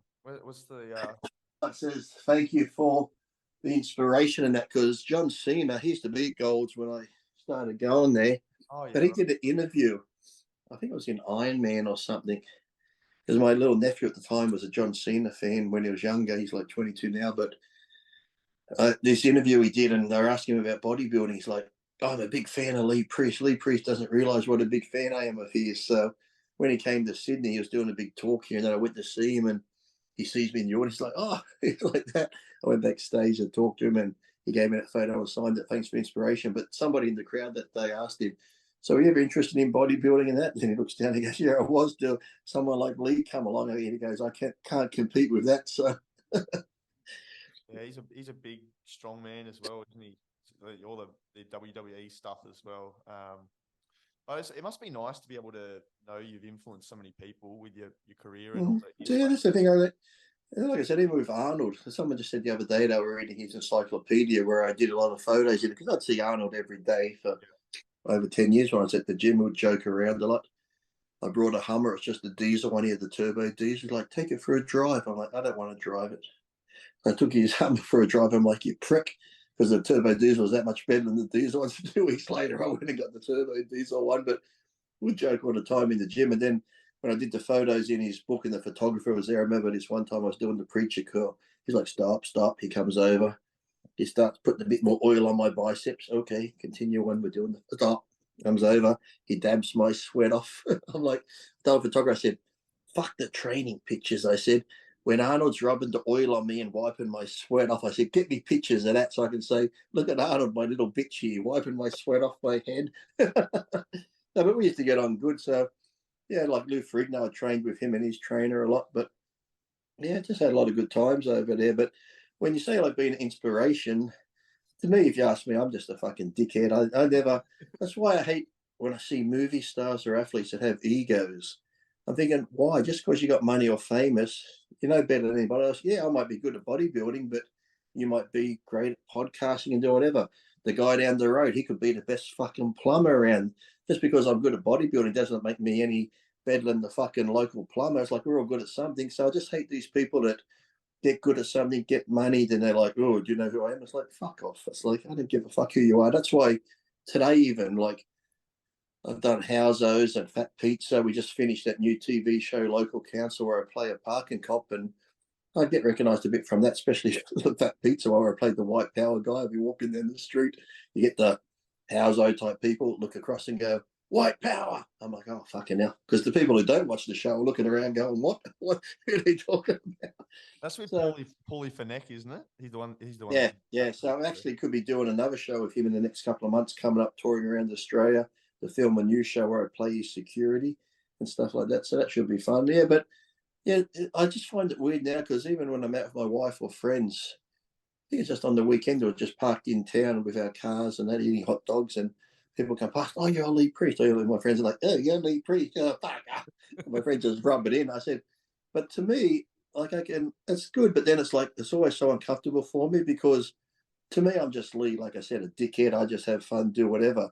So when these people go, oh my God, you're Lee Priest, I'm like, yeah, I'm just Lee. I'm no different to you. But yet, so to be put on a pedestal where people say this and that, I just find it weird because it's like, I just do shit. I just love to train. If that's inspired someone, that's great. I've talked about, other drug use and when I tried to commit suicide when I was younger, and that resonates with people. So, yeah, like I said, I'm just human like everybody else. I don't put myself up high. So it's weird when people do see me as this person. I'm thinking, mate, I'm no different to you just because maybe I got the magazines and got out there, YouTube videos and other stuff, but it doesn't make me any better than anybody else. So I do find it weird when they go, oh my God, you're Lee Priest. Meeting you's like meeting Elvis. I'm like, well, I don't think it's that good, but I just can't see that because I always just see myself as Lee. So there are I've seen some pros or people, well, that's right, I am such and such, and they just get really shitty, or some of them think they're too good or don't have time for it. I've never turned a photo down of anyone. Yeah. I could start taking a photo, then other people want a photo, and even at expos, my sponsors, come on, Lee, we've got to go. I'm like, no, I'm not going to walk away because all it needs is just, because these people have traveled all over the world or across country to come see you. And just because, okay, you could be there from a certain time, they might have got held up somewhere, and if you're their favorite, you could just crush someone that, not got to go, see you later. It's like, so I've always made sure that I was the last one to leave and stuff. And it's not hard to do, especially if you're a bodybuilder or stuff like that, And these people, really, without the fans, you're a nobody, whether you're an actor or if people don't come see your movies or if people don't buy what you're endorsing, you're no good to anyone. So I think some people just need to come back down to earth a bit and just be a bit more respectful and grateful of the fans they have. And, without those fans, they probably wouldn't have got to where they are, whether you be an actor or a sports star or something like that. So it's just crazy when they get this whole high and mighty type thing. It's like, come on, you're human like anybody else. And like I said, whether you're a pro footballer, basketballer, golfer, bodybuilder, whatever you do in life, you're no better than anybody else. Just because you may be well known worldwide like Tom Cruise, but okay, Tom Cruise, you're a great actor, you got millions. And like I said, but the guy down the road doing the plumbing, electricity, you're no better than him. So, just stupid. Great that you have that humility. But you are effectively an actor because you've obviously done that show the Local Council, which is coming up, and you've also got that round trip, that short Aussie action. Oh yeah. I watched that before, and it was like 6 minutes, but that was fucking crazy, man. Like, I meant to be doing a full length movie with her. It was meant to be filmed during but COVID hit, so it's been postponed. But it's going to be a good movie. It's going to be like a Lock, Stock, and Two Smoking Barrels and Boondock Saints type thing, where me and this other guy, we in this like town, Ridgy Didge, so it's a made up town, and we like deliver the drugs in an airport van in suitcases, so we don't know what's in, and we're just taking people. But I think Wendell Saylor's meant to be my sidekick on that, and it's just like dark comedy, humor, and lots of action in it. So they've got a big budget for it. So, what's his name? I think James Tobin from Channel 7 News. Oh yeah. He's going to be a guy in it that gets flogged up bit by me in an octagon. So, but there's so many little funny things in it where it's funny, but yet dark humor. And even though we're bad, we're the sort of bad people we like because we're just so stupid, and things we do might accidentally kill someone. And we're like, oh fuck, how'd that happen? So it's just that'd be fun to do that one. And like I said, even when I did the body work for the first Hulk movie, a lot of times I'd go on these courses, but never really got, it's like anything like I was saying before. If I enjoy doing something and I have fun doing it, I normally do well at it. It's like anything. If you do a job you love, sometimes you can't believe, fuck, they actually pay me to do this and I'm actually having fun. So I did the Hulk thing that time. I wasn't going to go. I'm like, because a lot of things I've been on, they say we want a muscular guy. You turn up, or you're too muscular. So I think I got a Hulk. They can't say that. So I went up and did it. As I was leaving, they're like, "Oh, the stunt coordinator wants to see you. He likes your look," because I just finished the contest, so you could see every muscle and vein. And they had Aim Lee, the producer, director. He had one of those motion capture things on and done stuff. But then what they wanted was, because they look robotic, they needed to see the muscles and the way they move. So pretty much whatever the Hulk did, I had to do in a big studio with like 15, 16 cameras on me. So when he was swinging the tank around, I just had a sandbag on a piece of rope. Fighting the Hulk dogs, I was just slamming sandbags and moved a piece of wood across to the car. That way they could just see what the way the muscles moved. And then they put that into the computer and just built from that, as well as the other motion capture stuff. So that was fun. It's like, I still laugh though, because whenever I train, Joe Gold would even say, he would know I'm in the gym. I've never been a yeller. I quit karate because I hated doing katas where they want you to yell. Like, how embarrassing. So I never made a noise. But so when I'm doing the Hulk, I'm doing stuff, and then the producer there, not producer, I think one of the guys, gay is anything. Nothing against gay people. My father's gay. He's been with his partner 41 years or more. I just say, because I'm just saying he's gay because the way he was, he's like, come on, Lee, come on, the way he's talking. You got to think the Hulk, Lee. Be the like really camp the way he's doing it. Now I'm starting laughing. I'm like, okay. So as I'm doing stuff now, I'm yelling, rah. He's like, that's it, you're the Hulk. I'm like, oh, fucking hell. Wait, was it like that when you did the in that short film round trip, when you had to kick the door open and you were fucking wrestling around in the dirt? Was that like, did you have a stunt double that did the? No, that was me. That was me. Yeah. All these? Yeah, that was all me. And then like when we do this new one with the Octagon, there's going to be a guy. Like, I've been doing boxing regularly every now and then, but just for the fight scenes, we'll have someone come in just so it's more realistic. But yeah, no, I got best supporting actor in that.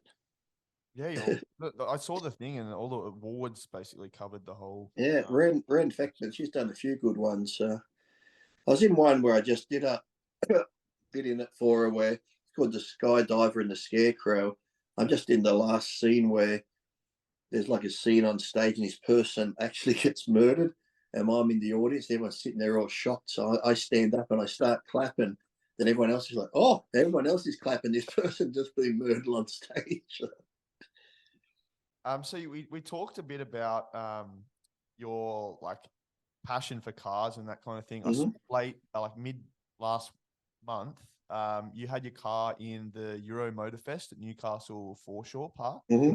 Placed second out of 400 cars. So I understand that's obviously, you talk about your work in terms of acting, being a bodybuilder, but also this passion for cars. Did that come about through your racing career, or has this been something you've always I think just living in America, I just like cars, and cars over there are so cheap. It's cheaper, like, when I moved back home here, I'm like, holy shit, how much for a car here? Like before the Aston Martin I got now, I had a nice 70 fastback Mustang, and I think I won 6 trophies with that at car shows. So I used to joke about it. Now I'd go to a car show, I'd be sitting eating hot dogs and that. So this is fucking great. Why didn't I do this in the beginning? I can eat shit food and still win trophies. My wife's like, there's cars getting the trophy. I said, who fucking cleans the car? I paid for the car. It's my trophy. That ran on my parade. So I figured, I'm like, this is great. Now I can still get trophies, but not have to diet down. It's fantastic. As long as I polish the car, I'm in the running. And talk about like metaphorical wheels, but training legs. I've always wanted to ask you about what it was like to train with Tommy Platz. Crazy. So I've watched a video with him training with Sergio Olivia online, and just like you talk about Tom goes to a zone. Like I can go deep into a zone. Like that time I did 1,017 reps on a leg press. I just blank out and just do something. My mum used to always say it scared her when I get in that zone because she could see the pain I'm in. But yet I got that tolerance where I can just block the pain out. Even because I always figured, look, it's not going to kill me as long as I'm not getting a sharp pain down my arm. I got a heart attack coming on. I think, okay, it's leg pain, it's lactic acid. I know it hurts. It's not going to kill me. As a matter of just going to that zone, that's why I used to always hate when they say you bodybuilders just look at yourself in the mirror. I'm like, when I'm training hard and I'm in that much pain, it's almost like you see a figure in the mirror, but you're not computing it's you. It's like, okay, there's something there, but I couldn't even tell you what shirt I had on. I'm just so focused. It's just an image more than anything, like a silhouette. So going into that zone is always hard. But then with Tom, it was like another level because it's like, this is Tom Platz and that. And I remember the first leg workout I had with him was like half reps, negatives. He'd help you up and then push down. And it just went on. And 5 plates on the squats and then hack squats and then bring it halfway, hold it, then start pushing on it.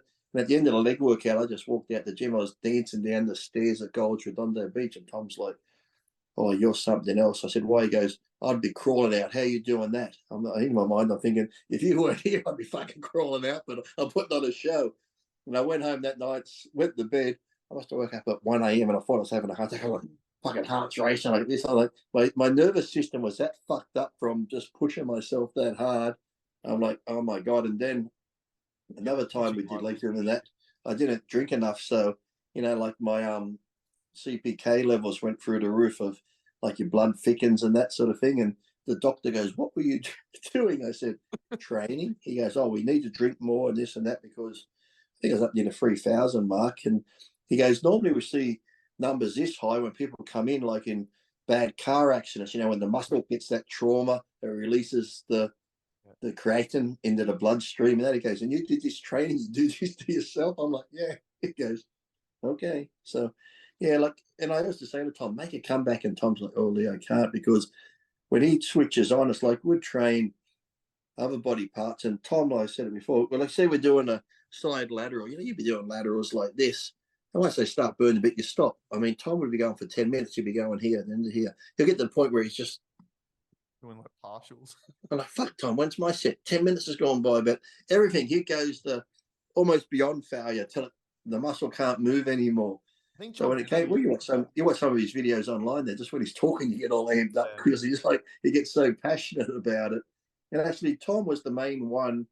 The reason I was so open about everything in bodybuilding, drug use, or even in life, because I went to see him at a seminar once and I saw these people, you ask him, "Do you take steroids?" No, that's what he'd probably say no, but Tom goes, "Yes." And then he just explained whatever. So I think that's how I'm going to be. And that's when I did those, they're online somewhere. There was me, Ronnie Coleman, Chris Cormier, a lot of us, and they all had their faces blacked out, their voices disguised. I was the only one on it.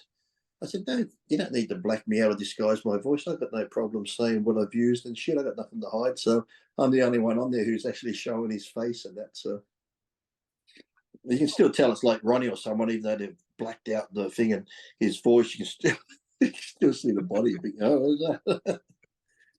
I think John Meadows used to do the old really high rep lateral raise partials as well. But you said there it was like being hit by a car doing a session with Tom, but you actually got hit by a car though. Really fucked you, didn't it? You got T-boned and it like took all the. But that pretty much ended my competing career because it crushed the nerves. I had 2 neck operations, which never. Sometimes I live it hoping it's coming back. So like the chest atrophied here, this tricep atrophied a bit in the middle of the lat.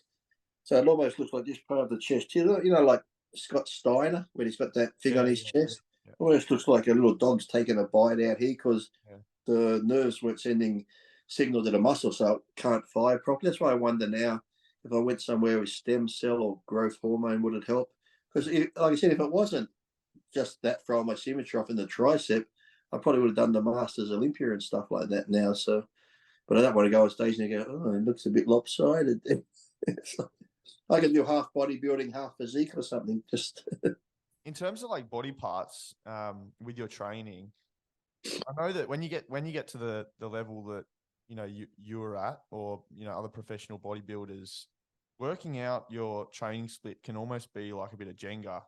Trying to fit like your training in and recovery in time for your next workout, not training to the point where you got so much DOMs you can't recover in time for your next session, so that you get your required volume in week to week. When it came to building your physique, and one of those things that I look at now, even now when you're only on like 100 milligrams of test a week, your arms are still like enormous. What kind of training split worked for you? Was it where you had like separate arm days, or did you go with major compound movements like a barbell row and then have your accessory arm movements? What was your kind of? I change it up. I just go by feel half the days. It's like I had like a thing where it might have been like legs were always by himself because they're a big muscle group, and so was back. But anything like shoulders, chest, and other arms, and that'd be like sometimes I might do chest and biceps, shoulders, tries, or chest and in the morning, shoulders at night, then arms a day themselves. I just went really by feel and instinct. And I could say like today's chest day, I might get to the gym and like shoulders a bit iffy. I don't feel like it. If I do it, I'm only going to be going through the motions, which I hate. So it might be chest day, but I go, you know what, back feels like I'll go do back. And generally when I do that, because I haven't thought about it, I had the best workout. It's like, you know, if you got legs tomorrow, or today you think, fuck, I've got legs tomorrow, I've got to do squats and that. So by the time it comes around, you're like, I really don't want to do it because you know the pain you're going to have to go through. So you sometimes, you know, once you've done it, you feel good, but getting into it. So I've had days where it might have been a shoulder day. I'm like, fuck it, let's do legs. And because I haven't had time to think about it, I had the best leg workout ever. So sometimes those days where I'll be like, I got legs tomorrow, okay, I'm going to eat a big meal today, and that if I plan it, I have the worst leg workout. But if I just sometimes go, what do you want to do today? I just let my training partner go. Well, my training partner used to hate me for that because he'd be like, what do we train them? I go back. He'll turn up with his belt, his straps and that. Change my mind, we're doing shoulders. He's like, oh, fucking hell. He goes, I psyched up for back. So I just pretty much listen to the body. And even, like I said, if I trained the body part and 2 days later, if it wasn't super sore and I felt like I wanted to do it again, I would. You know, as long as you're getting the rest in and your meals in.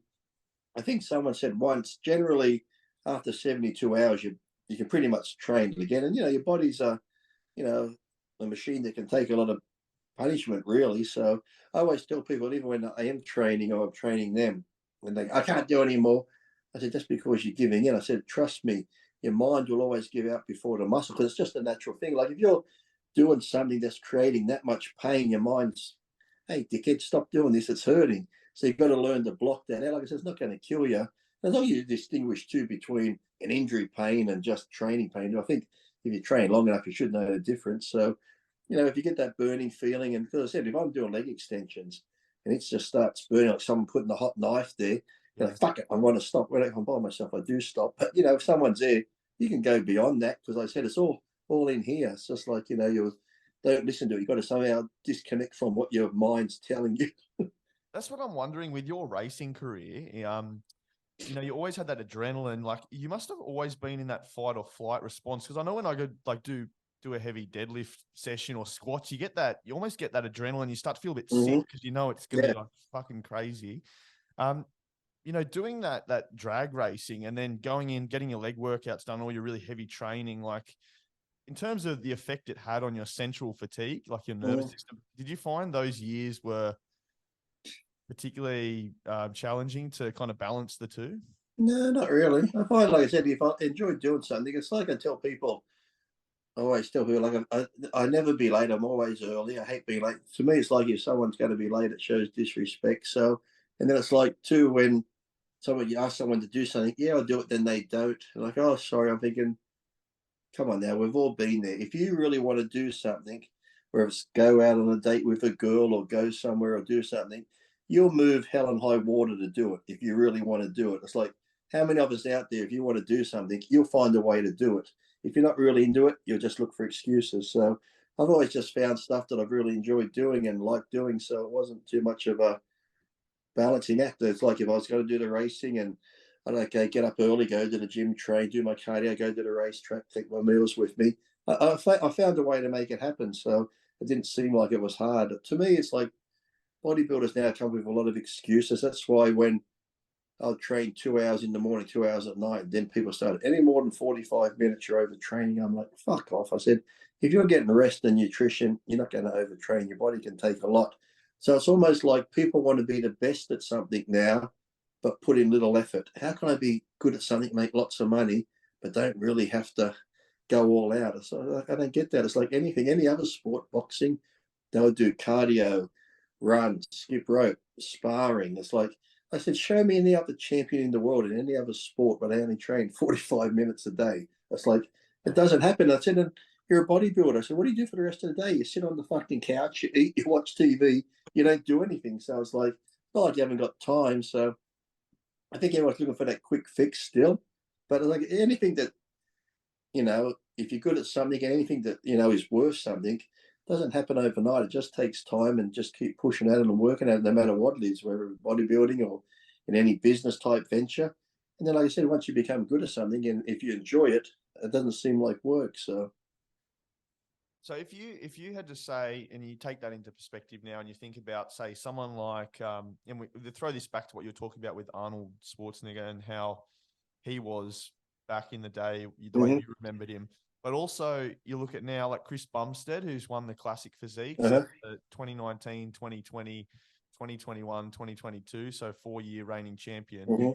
You look at kind of what he's doing now with different brands and the way he's building his own businesses and training business. How do you remember Schwarzenegger back in the day versus the classic physiques of today's age? And which era, you being a bodybuilder, would you have preferred to be in, and why? I think the 70s, 80s, 90s, probably to mid 2000s when the guts started really happening. So, even back when I was competing in the 90s, 2000s, there were freaks there like Deletnat. He was a freak, but yet he had a small waist. So it can be done. But sadly, when Ronnie started getting big and he started getting a big gut, people like Flex Weird, everyone started chasing Ronnie, their stomachs started getting bigger. And that's when the judges said, if you get big stomachs, you'll be marked down. But they never marked people down. So there you get everyone thinking, shit, the win shows are going to get that big. So everyone started getting the big stomachs. And then the judges go, oh, this looks terrible. People say it looks terrible. Now we've got to start a class called the Classic. Well, bodybuilding used to be classic when you had like the Deletts or Barry LeMay and everybody. They had lots of mass, but they still had a nice small waist. But the judges just got out of control. Same with the women's bodybuilding. They had women who just kept getting bigger and bigger. The judges like, we don't like it. But yet, if you don't like it, why are you giving them first place? Now all these other women are thinking they're going to get that big. So it just got out of hand. Where if the judges had stuck to what they were meant to be judging, like I said, if you had a big stomach and somebody with a small waist beat you, you'd be like, fuck, I better bring this down so I can place high. But because they didn't, it's like, well, I got a big gut. I still want to show. Why should I change how I look? So you can't really go backwards now. So no. But if you were in the 212, so if they had that class when you were around, you think about, all right, who other Australians have we got that have been at the pinnacle there? And we've got Josh, who was in the top 10 in Olympia. We had Sonny Schmidt back in the early days, John Torelli. But you look at Josh, and he's a lot taller than you, and you being a little bit shorter. And I think what was your stage weight? It would have been around. I competed at 218, but generally I stuck around 209, 210, that range. So you would have cleaned up. If you were in 212, you would have come out, winning that. And even told people if I had done that and won it, I probably would have wanted to go to the Open like people like Bonac have done, Derek's done, Sean Clarita's done, because that's why I tell people you don't really need a 212. And people go, well, Lee, where could these guys compete? I'm like, into amateurs. And they could keep training, and as they get bigger, they could win their class and then get their pro card, because it's been proven that these guys who are in the 212 can hang in the Opens if you're good enough. Do you think that's height the thing. Categories would be better? I think height would be good. I like Nabba did height. That would be good. Because at least with height, even if you're 5'5", 5'6", don't put a weight limit on it. So and then I'd like, if you are going to have that, then do what they used to do in the old days with Arnold and Franco, have an overall. I think the crowd would love that type of thing. So, it would have been great seeing Phil Heath and Flex Lewis go at it in an overall pose down and stuff. So, yeah, the way it is now, like I said, with so many classes, and then the 212, it's like, if you're good enough, and you go, look at Labrada, he got runner up in the Olympia a few times in only weighing 180. So it can be done. And people go, what about these guys? Well, I hate to break it to them.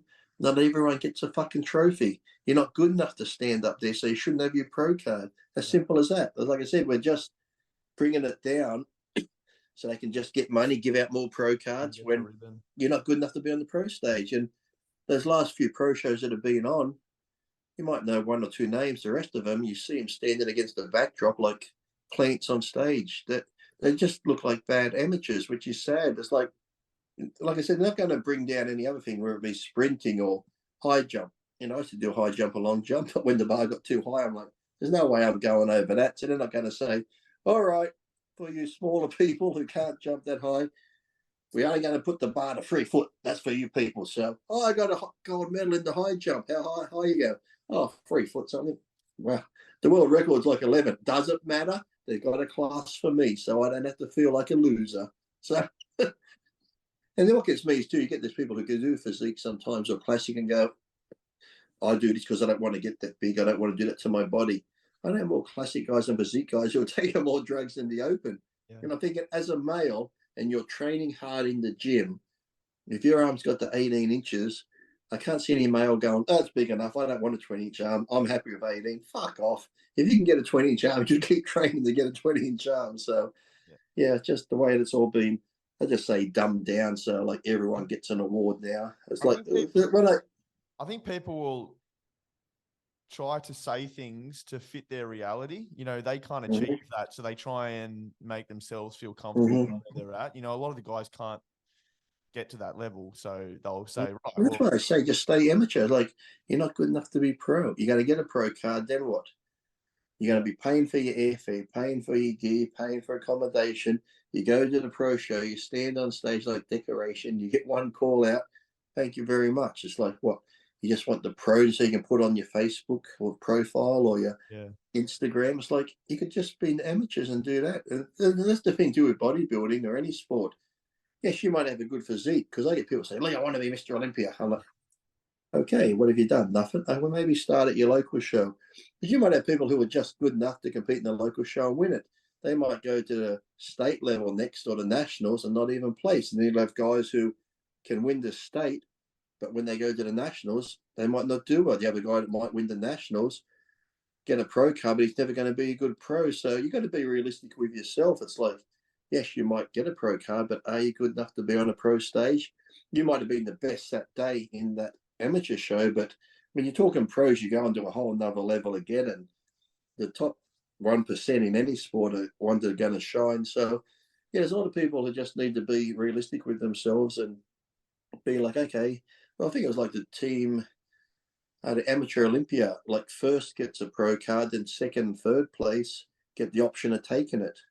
I'm like, well, if you didn't win and you got third or whatever, why would you say I'll have a pro card? Because how about you just come back next year, train harder, win it, earn your pro card, and then go on? But they're just giving out so many now. That's why it's just like crazy. But when I used to go into a gym when I was younger, you're like, fuck, that guy's a pro, and you know their names and who they are. Now I would know half the names, and you look at half of them, you're like, he's a pro? I'm like, oh shit. It's like they dropped the standard a bit, have they? Because, to be a pro is like the elite of the elite, and you knew it by looking at them, but now you haven't got a clue.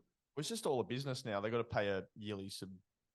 Yeah. Well, I was thinking about that too, because once you do turn pro, yes, you got to pay for your pro card, sure. But then I was thinking, I hear about all these amateur shows now where someone will go in and do this class, and then they do this class. There's like some people are doing 4 classes at a show, and they're paying $100 for every class they go in. They're pretty much buying trophies. So they actually make more money if they just stayed in the amateurs, because generally the guy that promotes the amateur show promotes a pro show generally. So just crazy. But I just think they're giving them out too much, and it's losing that prestige. Yeah, it's expensive too. Like, but they just take, the more shots they take, the more chance they have of winning something. And posting on Instagram that. And then you get those ones too who think they're going to be pro, or they become pro, but they're a shit pro. But in their mind, if I just take more gear, I'll get bigger. 10 years later, they're on kidney dialysis, never won a pro show, still looking shit. It's just like, what have you done? And there's so many people out there. I say, look, you can still go to the gym and train hard, get a good physique if you want, be healthy. But if you're not going to make it at the pro, don't pump all the gear into yourself. Go get another job. But, even if you're a garbage collector, lawyer, doctor, you can still train, have a good physique. Because I see so many people who have given up so many opportunities on doing other stuff because I want to be a pro bodybuilder. It's like, yeah, but you're not going to be. It's like, there's like Dave never got a pro card, but he was a good amateur. Edgar Fletcher, there have been so many guys out there where they've thrown all their eggs into one basket, becoming a pro bodybuilder. Luckily, Dave ventured into other stuff with his company and stuff. But I've seen guys give up so many opportunities, even on friends and family, not even going on holidays because I want to do this. But yet, they're never going to do that. But in their mind, they can do it. And 15 years goes by, they're still abusing the drugs. They still haven't won a show. It's like, what have you done to yourself? So you need to be realistic with what you're doing as well, no matter what it is. Yeah, well, it takes something that's healthy and turns it into something that's not healthy. And it's like drill yourself in something that you're not going to compromise your health and you can continue to develop. If you like, so you've got Hardy and Derek this year. They're both 2-1-2 competitors at one stage. So, they're holding their ground. They're not only holding the ground, they're winning at opens level. And the top, who's your pick out of those two? You'd probably Derek? Hardy. Well, you probably say like Derek's got good body parts and that, but he doesn't quite yet have that conditioning Hardy has. Yeah. So if Hardy comes in, super drive that conditioning, and Derek's not that dry, being a Mr. Olympia, you always get that little bit of an edge. Yeah. So like if Derek comes in, I said Derek comes in hard with the separation, but there's just that muscle maturity look where the muscle gets that paper like almost looks like he just wrapped in saran wrap. Dorian used to have it. Yeah. Like Derek doesn't seem to have that yet. So, but I'd probably still go Hardy over Derek. But then lately too, you still got Nick Walker and Samson looks good and stuff like that. Whereas another thing that could go in Hardy's bad direction, I said, was it's almost like Bonac. They come into the show, they look great, but yet it's almost like they looked last year and the year before. Whereas if Samson comes in or Nick comes in and these other guys come in, they're still making improvements. Sometimes Hardy might be as maxed out as he can get size-wise, so conditioning is going to be his main thing, but yet, even though he's in condition, he looks like last year. Now, they're going to remember Samson from last year. Now, if Samson comes in bigger and harder, like, wow, he's improved. So sometimes that can go for the other person as well, because we can see you've made improvements. Even though you look good, Hardy, you still look the same. This guy's improved. So sometimes that can put him over other people. That's why it seems like Bonac still looks good, but he's moving down because there's other people making improvements and moving up. So, okay, and if we had like a fantasy matchup, that's not going to happen. But if you took a Bumstead and an Arnold, you put them together. Arnold. Yeah, like I said, I've seen Arnold in person and stuff, and in photos they can do a pose, and you think, oh, Bumstead's got him, but in real life, when they're standing side by side, Arnold just had that massive chest and a big back. And like I said, as good as Bumstead is, Arnold would still crush him. So it's always like sometimes when you see these, where they do those pages, who's better? And like I said, somebody who could be just the lighting's different on stage. One person's closer to the camera. And I've seen it before, then I'm thinking, okay, that looks close in a photo, but I've seen these two in person, and trust me, there's no comparison in person. So. And it's hard to compare. There's so many variables, isn't there? There's social media, photography and media these days, and as you're saying, different equipment. Obviously the old school. Oh shit! I can take photos of myself. I can sit there, roll my sleeve up on different angles and sit there like this and go, "Holy fuck! Look at that arm! It's big as anything." I can take poses and go, "Lee can win a show." Now, if Lee got on stage, you'd be like, "Fuck Lee, you look shit." In the Instagram, you look great. So anyone can photograph well by themselves or putting just pictures side by side someone, but when you get in reality, it's like, that didn't quite work out the same. One question that I would like to ask you, I talked to Melissa Gainsford Taylor on one of the episodes, and she's an Olympic sprinter. Uh-huh. She versed in the 2000 Olympics Marion Jones, who was on PEDs. I guess when you look at a sport like running and how that compares to, an IFBB athlete, where when you look at the IFBB, it's like a free for all, really. It doesn't, you can take whatever you want. Mm-hmm. Like when you look at the IFBB and then professional sport like that, do you, I guess from her standpoint, I was asking her about, does she have any like malice or like anger when she looks back on that period of her life where she was at that elite level and she could have won or medaled at various different tournaments, but she didn't because she was coming up against drug cheats. But then you come into an IFBB event where you can do whatever you want. How does that change like the athlete's mentality? Because I was saying before, athletes are always thinking, all right, if I take more, I'm going to get bigger, but it doesn't necessarily work out that way, does it? Because there's genetics, how hard you train, the way you eat. Yeah.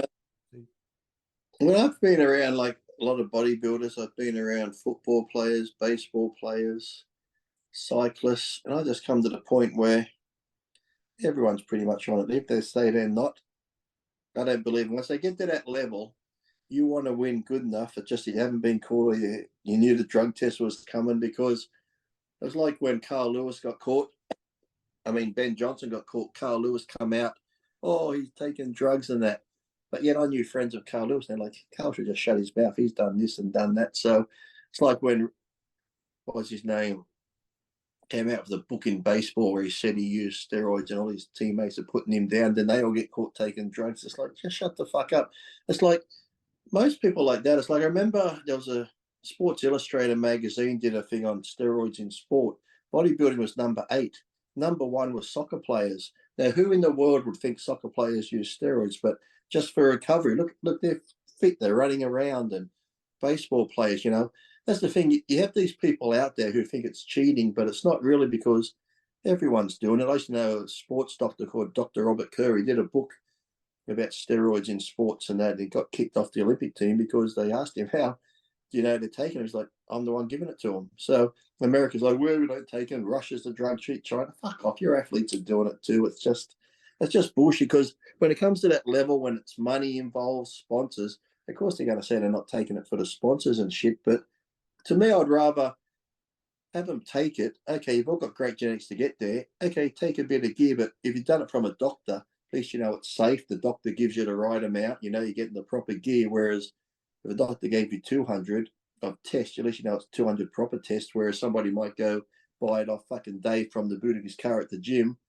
and they're probably taking 6 mils thinking it's 1,000, but it's only 200 milligrams of test. So, you get a lot of problems with that, with fake gear and infection. So pretty much I just learned that most professional athletes have done it at some point and done it. So to me, when someone else puts another athlete down saying they did it, I didn't do it, I'm like, did you not? I'm not. It's hard. You don't like to question them on it, but it's like, at that sort of level, it's like your coach wants you to win. Whoever, whether it be in a team of sport, that team, what you want to beat that team in a different country. So, and you know what you have to do. It's just that a lot of people don't get caught, or it's like they'll catch the Chinese, but never the Americans. It's like even when it comes to war, these people did war atrocities up in America. Yeah, okay, America never fucking killed women and children in Vietnam and other things. Come on, it's just like they always paint everybody else as the bad guys, and Australians, we would never do that. It's like, no, we wouldn't, would we? Only the Russians take drugs and cheat and stuff. So I'm like, just let them fucking do it. And I hate the people that sit back and say it's cheating. He couldn't do it without the drugs. Yeah, all those people could, because, like I said, without pretty much everyone I've known who's been good at the sport, they were good at it before they took it. Like I said, drugs, you can't turn shit into gold by taking steroids. It's like you can't have no genetic potential at all. Like, be the slowest runner, take a fucking shot of test every now and now you're Hussein Bolt. It's like when Ben Johnson got caught taking Winstrol, Stanozol, remember? Oh, the drugs made him run that fast. All us bodybuilders used to use Stanozol for the Olympia. It just keeps your muscle size. That's the main thing. It's just for recovery, so you can train more at 100%. I'm thinking, okay, all us bodybuilders take Stanozol. We can't run as fast as Ben Johnson, can we? So it ain't the fucking drugs. So these home chair athletes that sit back there and just criticize people, it's like I said, it still takes hard work. The drugs don't do it for you. You can't just take them and grow. You still got to bust your ass. Because I get people saying, Lee, how can I train this and that? I'm still natural. And like, what difference does it make? I train exactly the same hard as when I was natural and when I was on gear. Just on gear, I recovered a bit more quicker. I could like hit the body part again. But yeah, people think these drugs are a miracle thing that are gonna, like I said, take someone with no genetic potential, no sporting ability, and all of a sudden make them a god. It's like I was talking to, I had to go get a cortisone shot today in my shoulder because I've got a tear in there, and so he put it in there. Like, oh, I'll be good now. I'll see how it goes. But even then, I was talking to him, and I was like, isn't it funny? Like in Australia, I think America, not as bad, but here it's like let's take something as simple as, like I said, we love that tall poppy syndrome. Put people down that are doing good, or if they're doing good, as soon as they have one bad day, oh, he should have retired. A cunt, washed up. She's washed up. Useless. I'm like, fuck me dead. They're human. They can't be at 100% all the time. It's like when Ponting, they got one of the best batting records ever. When he was doing bad, he sucks. He should be retired. Like, do you think Ponting sits in the locker room going, you know what? Today I'm going to go out there and just fuck around and have a shit game. He goes out there to do his best. He's human. Just so happens that day the other person's better. It's like big deal. But yet these people, it's like you're watching a football match and you watch the comments. he's fucking useless. How could he not see that pass? And it's like, you're at home watching your fucking big 70-inch TV. You got 20 camera angles on the ball. Of course, you can fucking see it, you dickhead. You can see it coming a mile away because the camera's on it. I said, now you get on that field, eye level with everybody else. You're running as fast as you can. Your adrenaline's running. And all of a sudden, you look this way, you see a ball coming. You've got a split second to catch it. He hasn't got 20 fucking camera angles from Channel 9, you cocksucker, sitting at home. So sometimes it doesn't go to plan, does it? But yet these people put so much things on these, and then it's like they get paid too much money. I think, really, 800,000 to play rugby. Have you been to America where people get 200 million to play?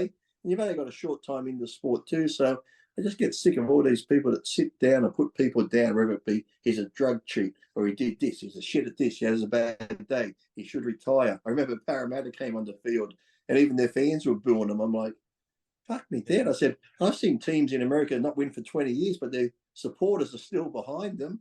I said, Australians are just so pathetic on putting people down and talking shit about people when they've done nothing themselves. He's a drug cheat. You know, people sitting at home, he's a drug cheat. Oh, look at him, yeah. Oh, hey, shouldn't be doing that. Fuck him, taking drugs. It's like, come on. It's like drinking beer, getting drunk. Come on now. It's like, wake up to yourself. That's like what happened to the Bulldogs recently. They all booed their team. I think it was like, ago. And how would that make you feel too? Yeah. You're coming onto the field, your supporters are booing. You're like, well, why the fuck should we play at our best? You know, psychologically, that can affect them.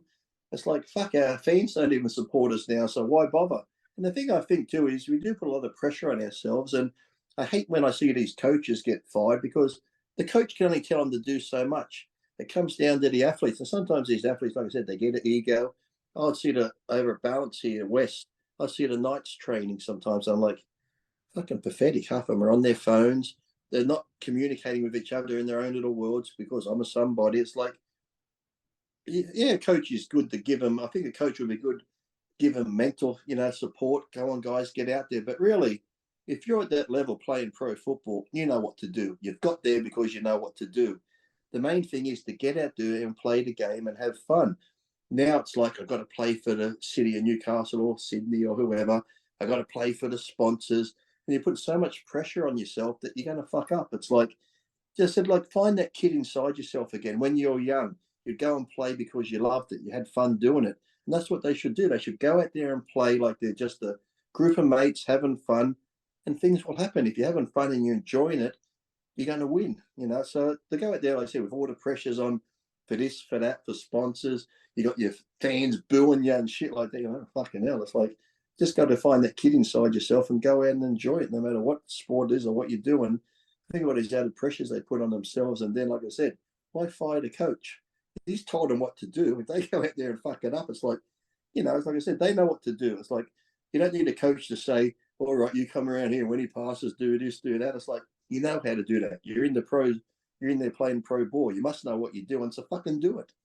Yeah, well, I guess you can't fire all the players, can you? So you got the coach on his own, just get rid of him. No, I feel sorry for the coach because the coach is probably sitting there going, oh, fuck yeah. But sometimes too, it's just, like I said, you got to get your head in the game. And I think the only way sometimes people can do that is remember why you're doing it. You get paid to do something you love. Go out and have fun.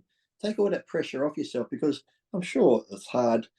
Like to me, it doesn't bother me because I just laugh down. I said, you've seen me comment back to people that abuse me and I just let them have it back. Yeah, I've got time on my hands. People are like, Lee, why do you play to the haters? I said, well, they need love too. So I'm just going back at them. But some people can take it the other way. They read so much negativity about themselves. They get down.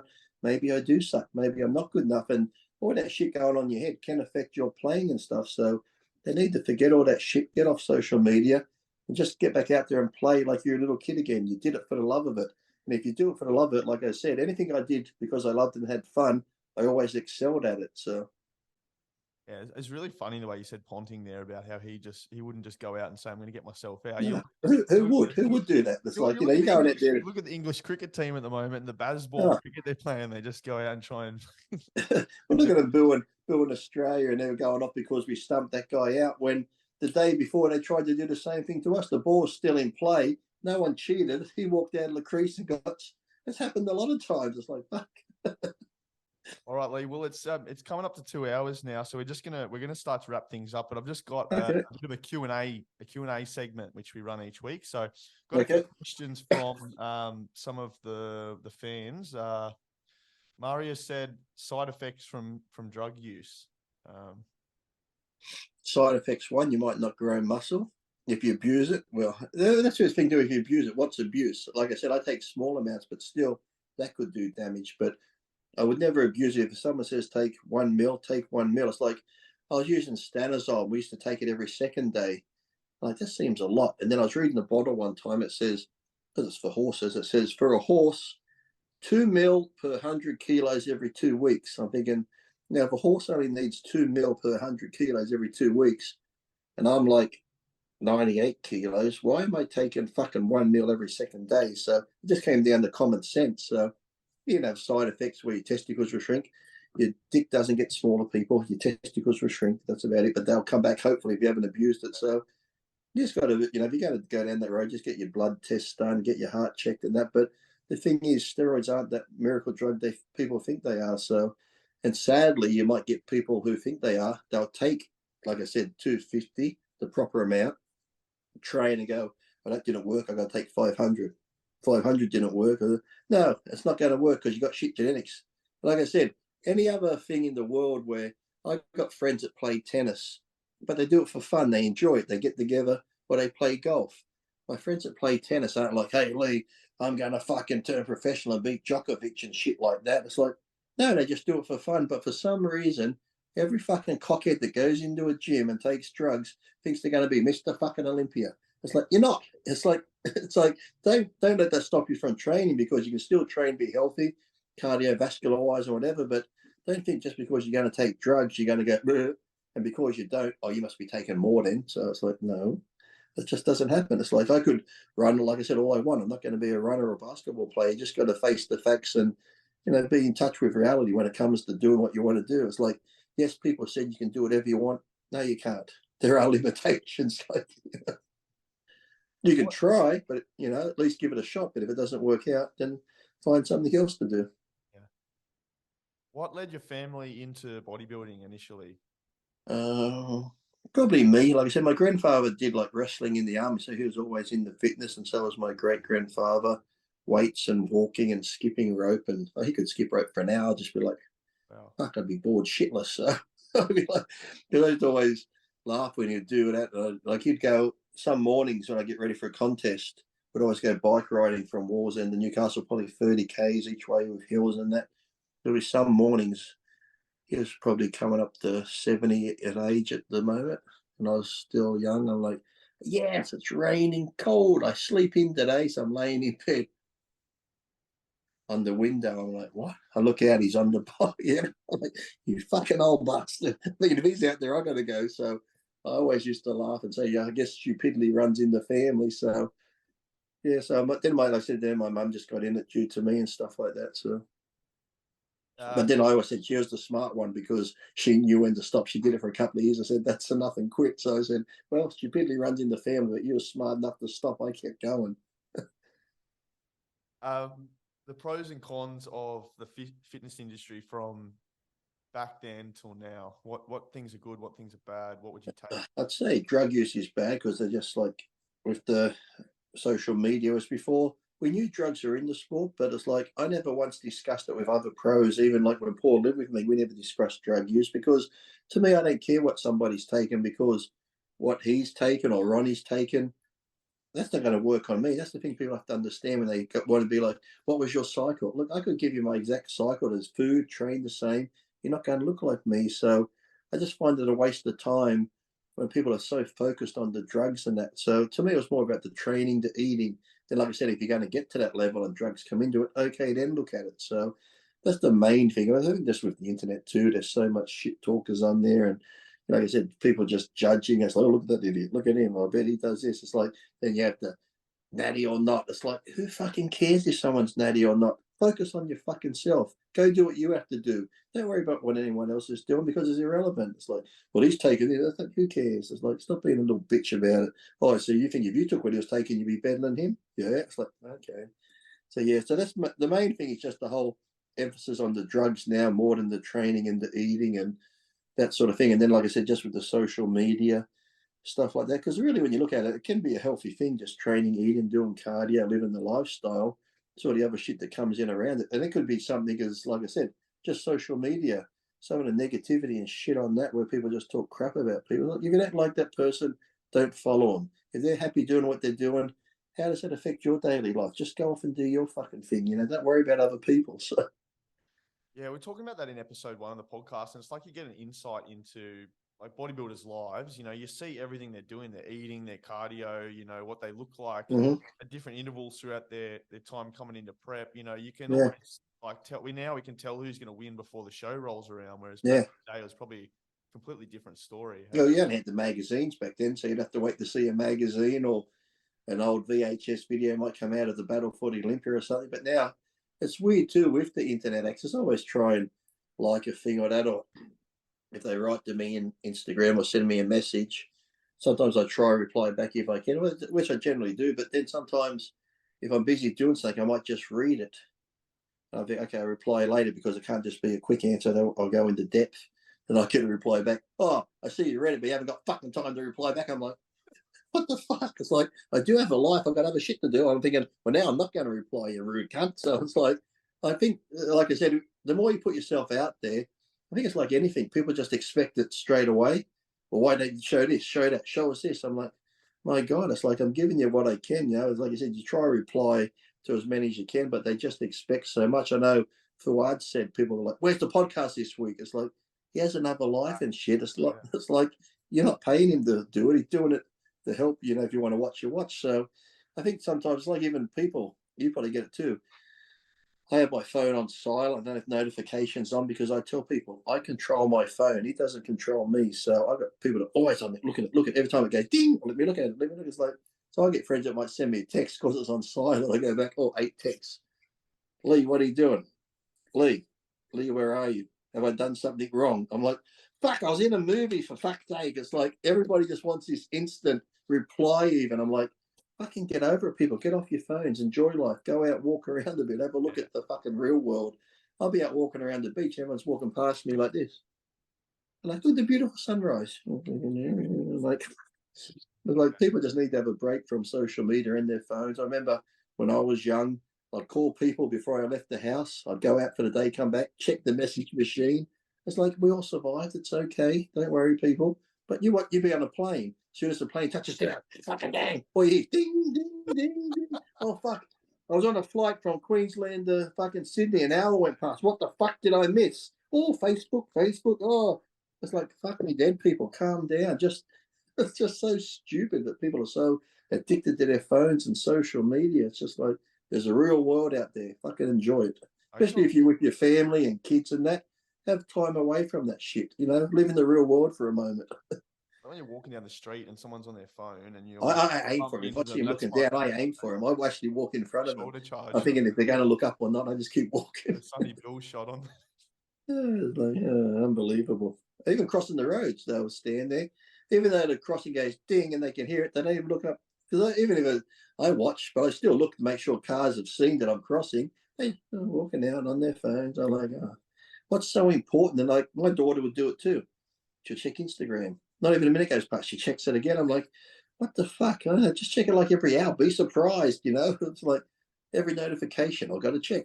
Jesus, it's just nuts. I think the world's going mad when it comes to social media and stuff like that. That even some of the shit people post, it's like, okay, I guess if you're following that person, but when you see this stuff come on TikTok and stuff, I'm like, what the fuck is that? Then after one of the news this morning in America, the TikTok challenge where the people are jumping off the moving boats and a couple of people have been killed going that fast. When they hit the water, they've been breaking their necks and stuff. I'm like, it's like what can I do to be outrageous and get likes? I think that's why they've restricted TikTok, because it's actually been heaps of those movements that have actually end up people being dying. Eating Tide Pods and stuff. I shouldn't be laughing. It's not funny, but well, it thins out the herd of stupid people. I think this is how we go through and get rid of evolution, because if they don't die, they're going to have kids, and their kids are going to be just as fucked up. So sometimes natural selection has to take them out. And you kind of pioneered. I think one of the reasons why a lot of people, well, not pioneered, but one of the reasons a lot of people probably look at you, and there's so many like edits of you on social media, TikTok and Instagram, is because back in the day with the magazines, you were like kind of the first athlete that really pushed for athletes to get paid for those shoots. Yeah. I think that's the first one. Yeah. People look at the magazines. Yeah, because I had an argument with a photographer once because I was just new over there and struggling a bit, wasn't making lots of money. I did all these photo shoots for him, like every body part all week.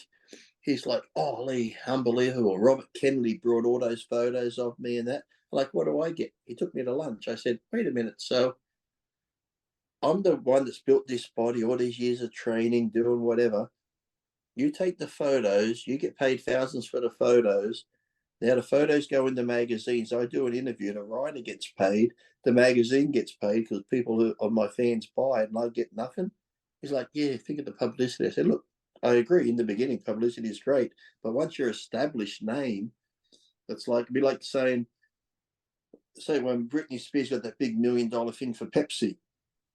Imagine just Pepsi saying, 'Yes, Britney,' but mate, look at the exposure you're getting. It's like people know who I am by now, so it's like, how about you pay me?" So so it's just silly. So then MD started giving like $1,000 per photo shoot, but then I was signed with the magazine, so I was getting paid a monthly contract as well. But up until then, you didn't get anything, and athletes would go do it for the thing. That's what I told athletes too. I was like, if they say, "Hey Lee, do this photo shoot," and I say I want to be paid, they'll go, "Fuck you, I'll get Jay Cutler to do it." And if Jay goes yes, they're like, "Well, why should I pay Lee?" So if all the athletes stood together and said, "Well, you're making money, I'm the one that's done all this hard work," and be like if you went for years of law school or brain surgery.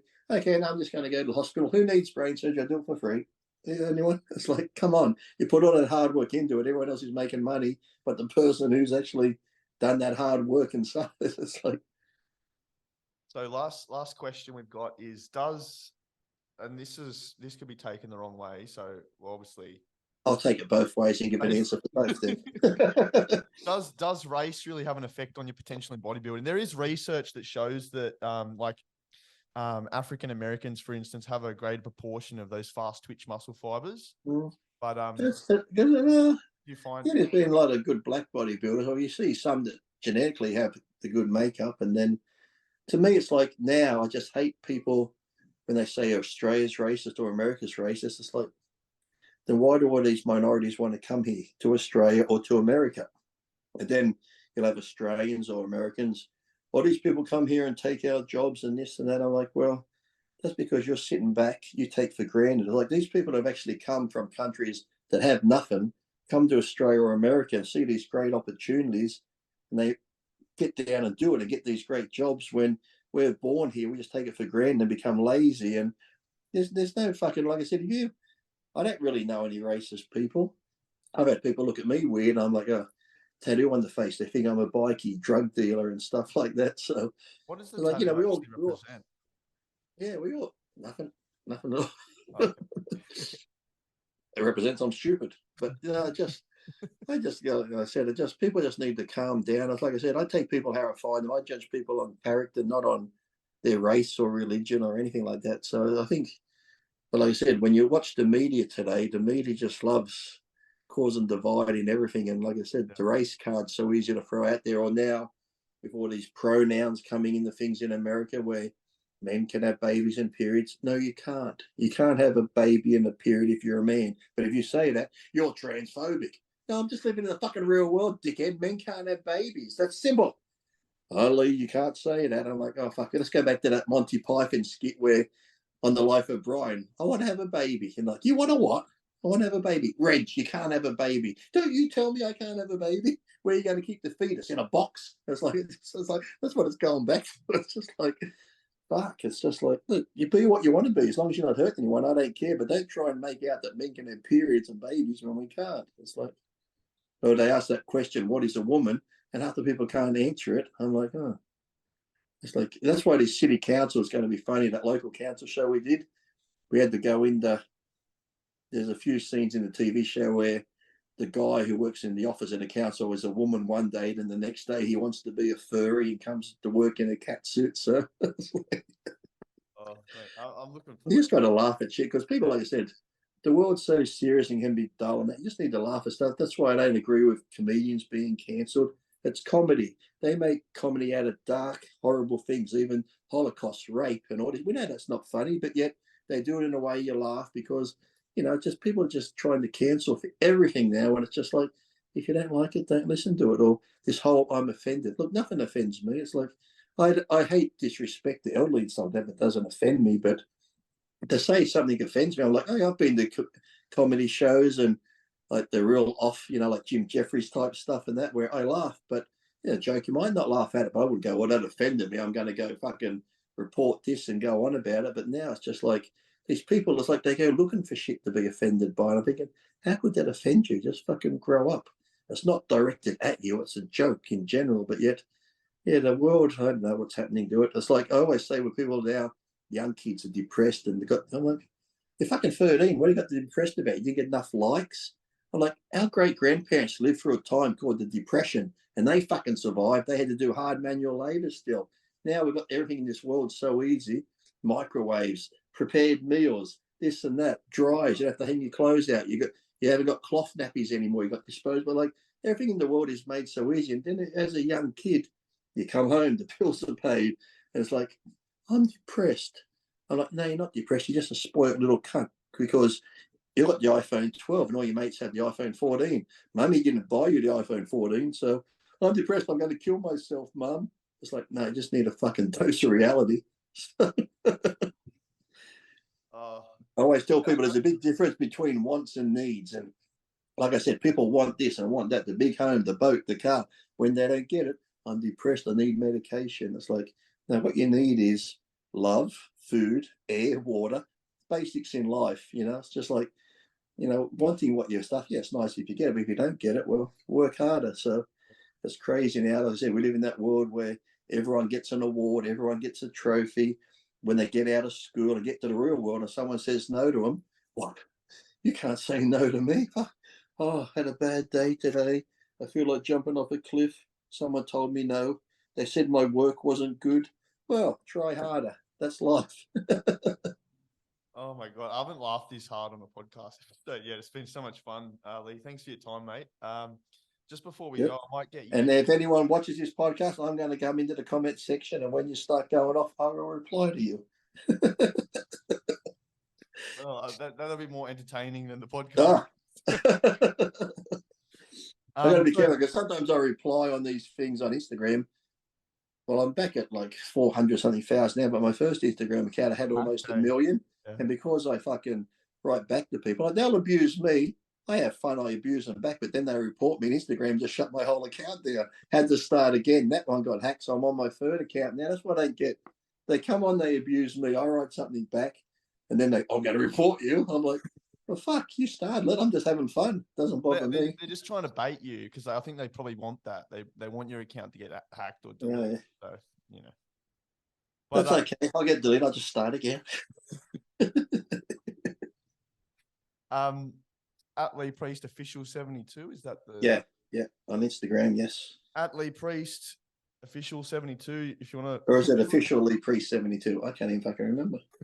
That's one of them. Well, I'll put it in the show notes anyway. If you want to go and attack Lee. Yes, send me lovely love letters. And then the website www.leepriest.co. Is that you're still taking clients through there, or? I've got an app thing going up soon. I think it's on my Instagram for training and that, but okay. I don't know where I am. I'm generally the best way. I got Facebook too, but best way is Instagram. All right. So I'll get you to email me all that. We can pop that in the show notes. If anyone wants to reach out, coaching, whatever, or just wants to follow your content, and just want to talk about life. Just want to talk about life in general. And then I'll throw in two for the women before we go, just to stir them up. Because we get it every month, when they get their period. Oh, fucking, we're going to hear about it all the time. Fuck me dead. We get a cold once and we fucking get told off. Oh, it's that time in the month again. Yeah, honey, I know it's been years we've been together. You fucking tell me every time. But this is the main one I hate. when I'll be talking about training, this hurt, that hurt, it's bred in our head from when we're young, from your mother. You know the pain I went through to have you. Oh fuck, here we go again, Mum. Jesus Christ. They go, childbirth is the worst pain ever.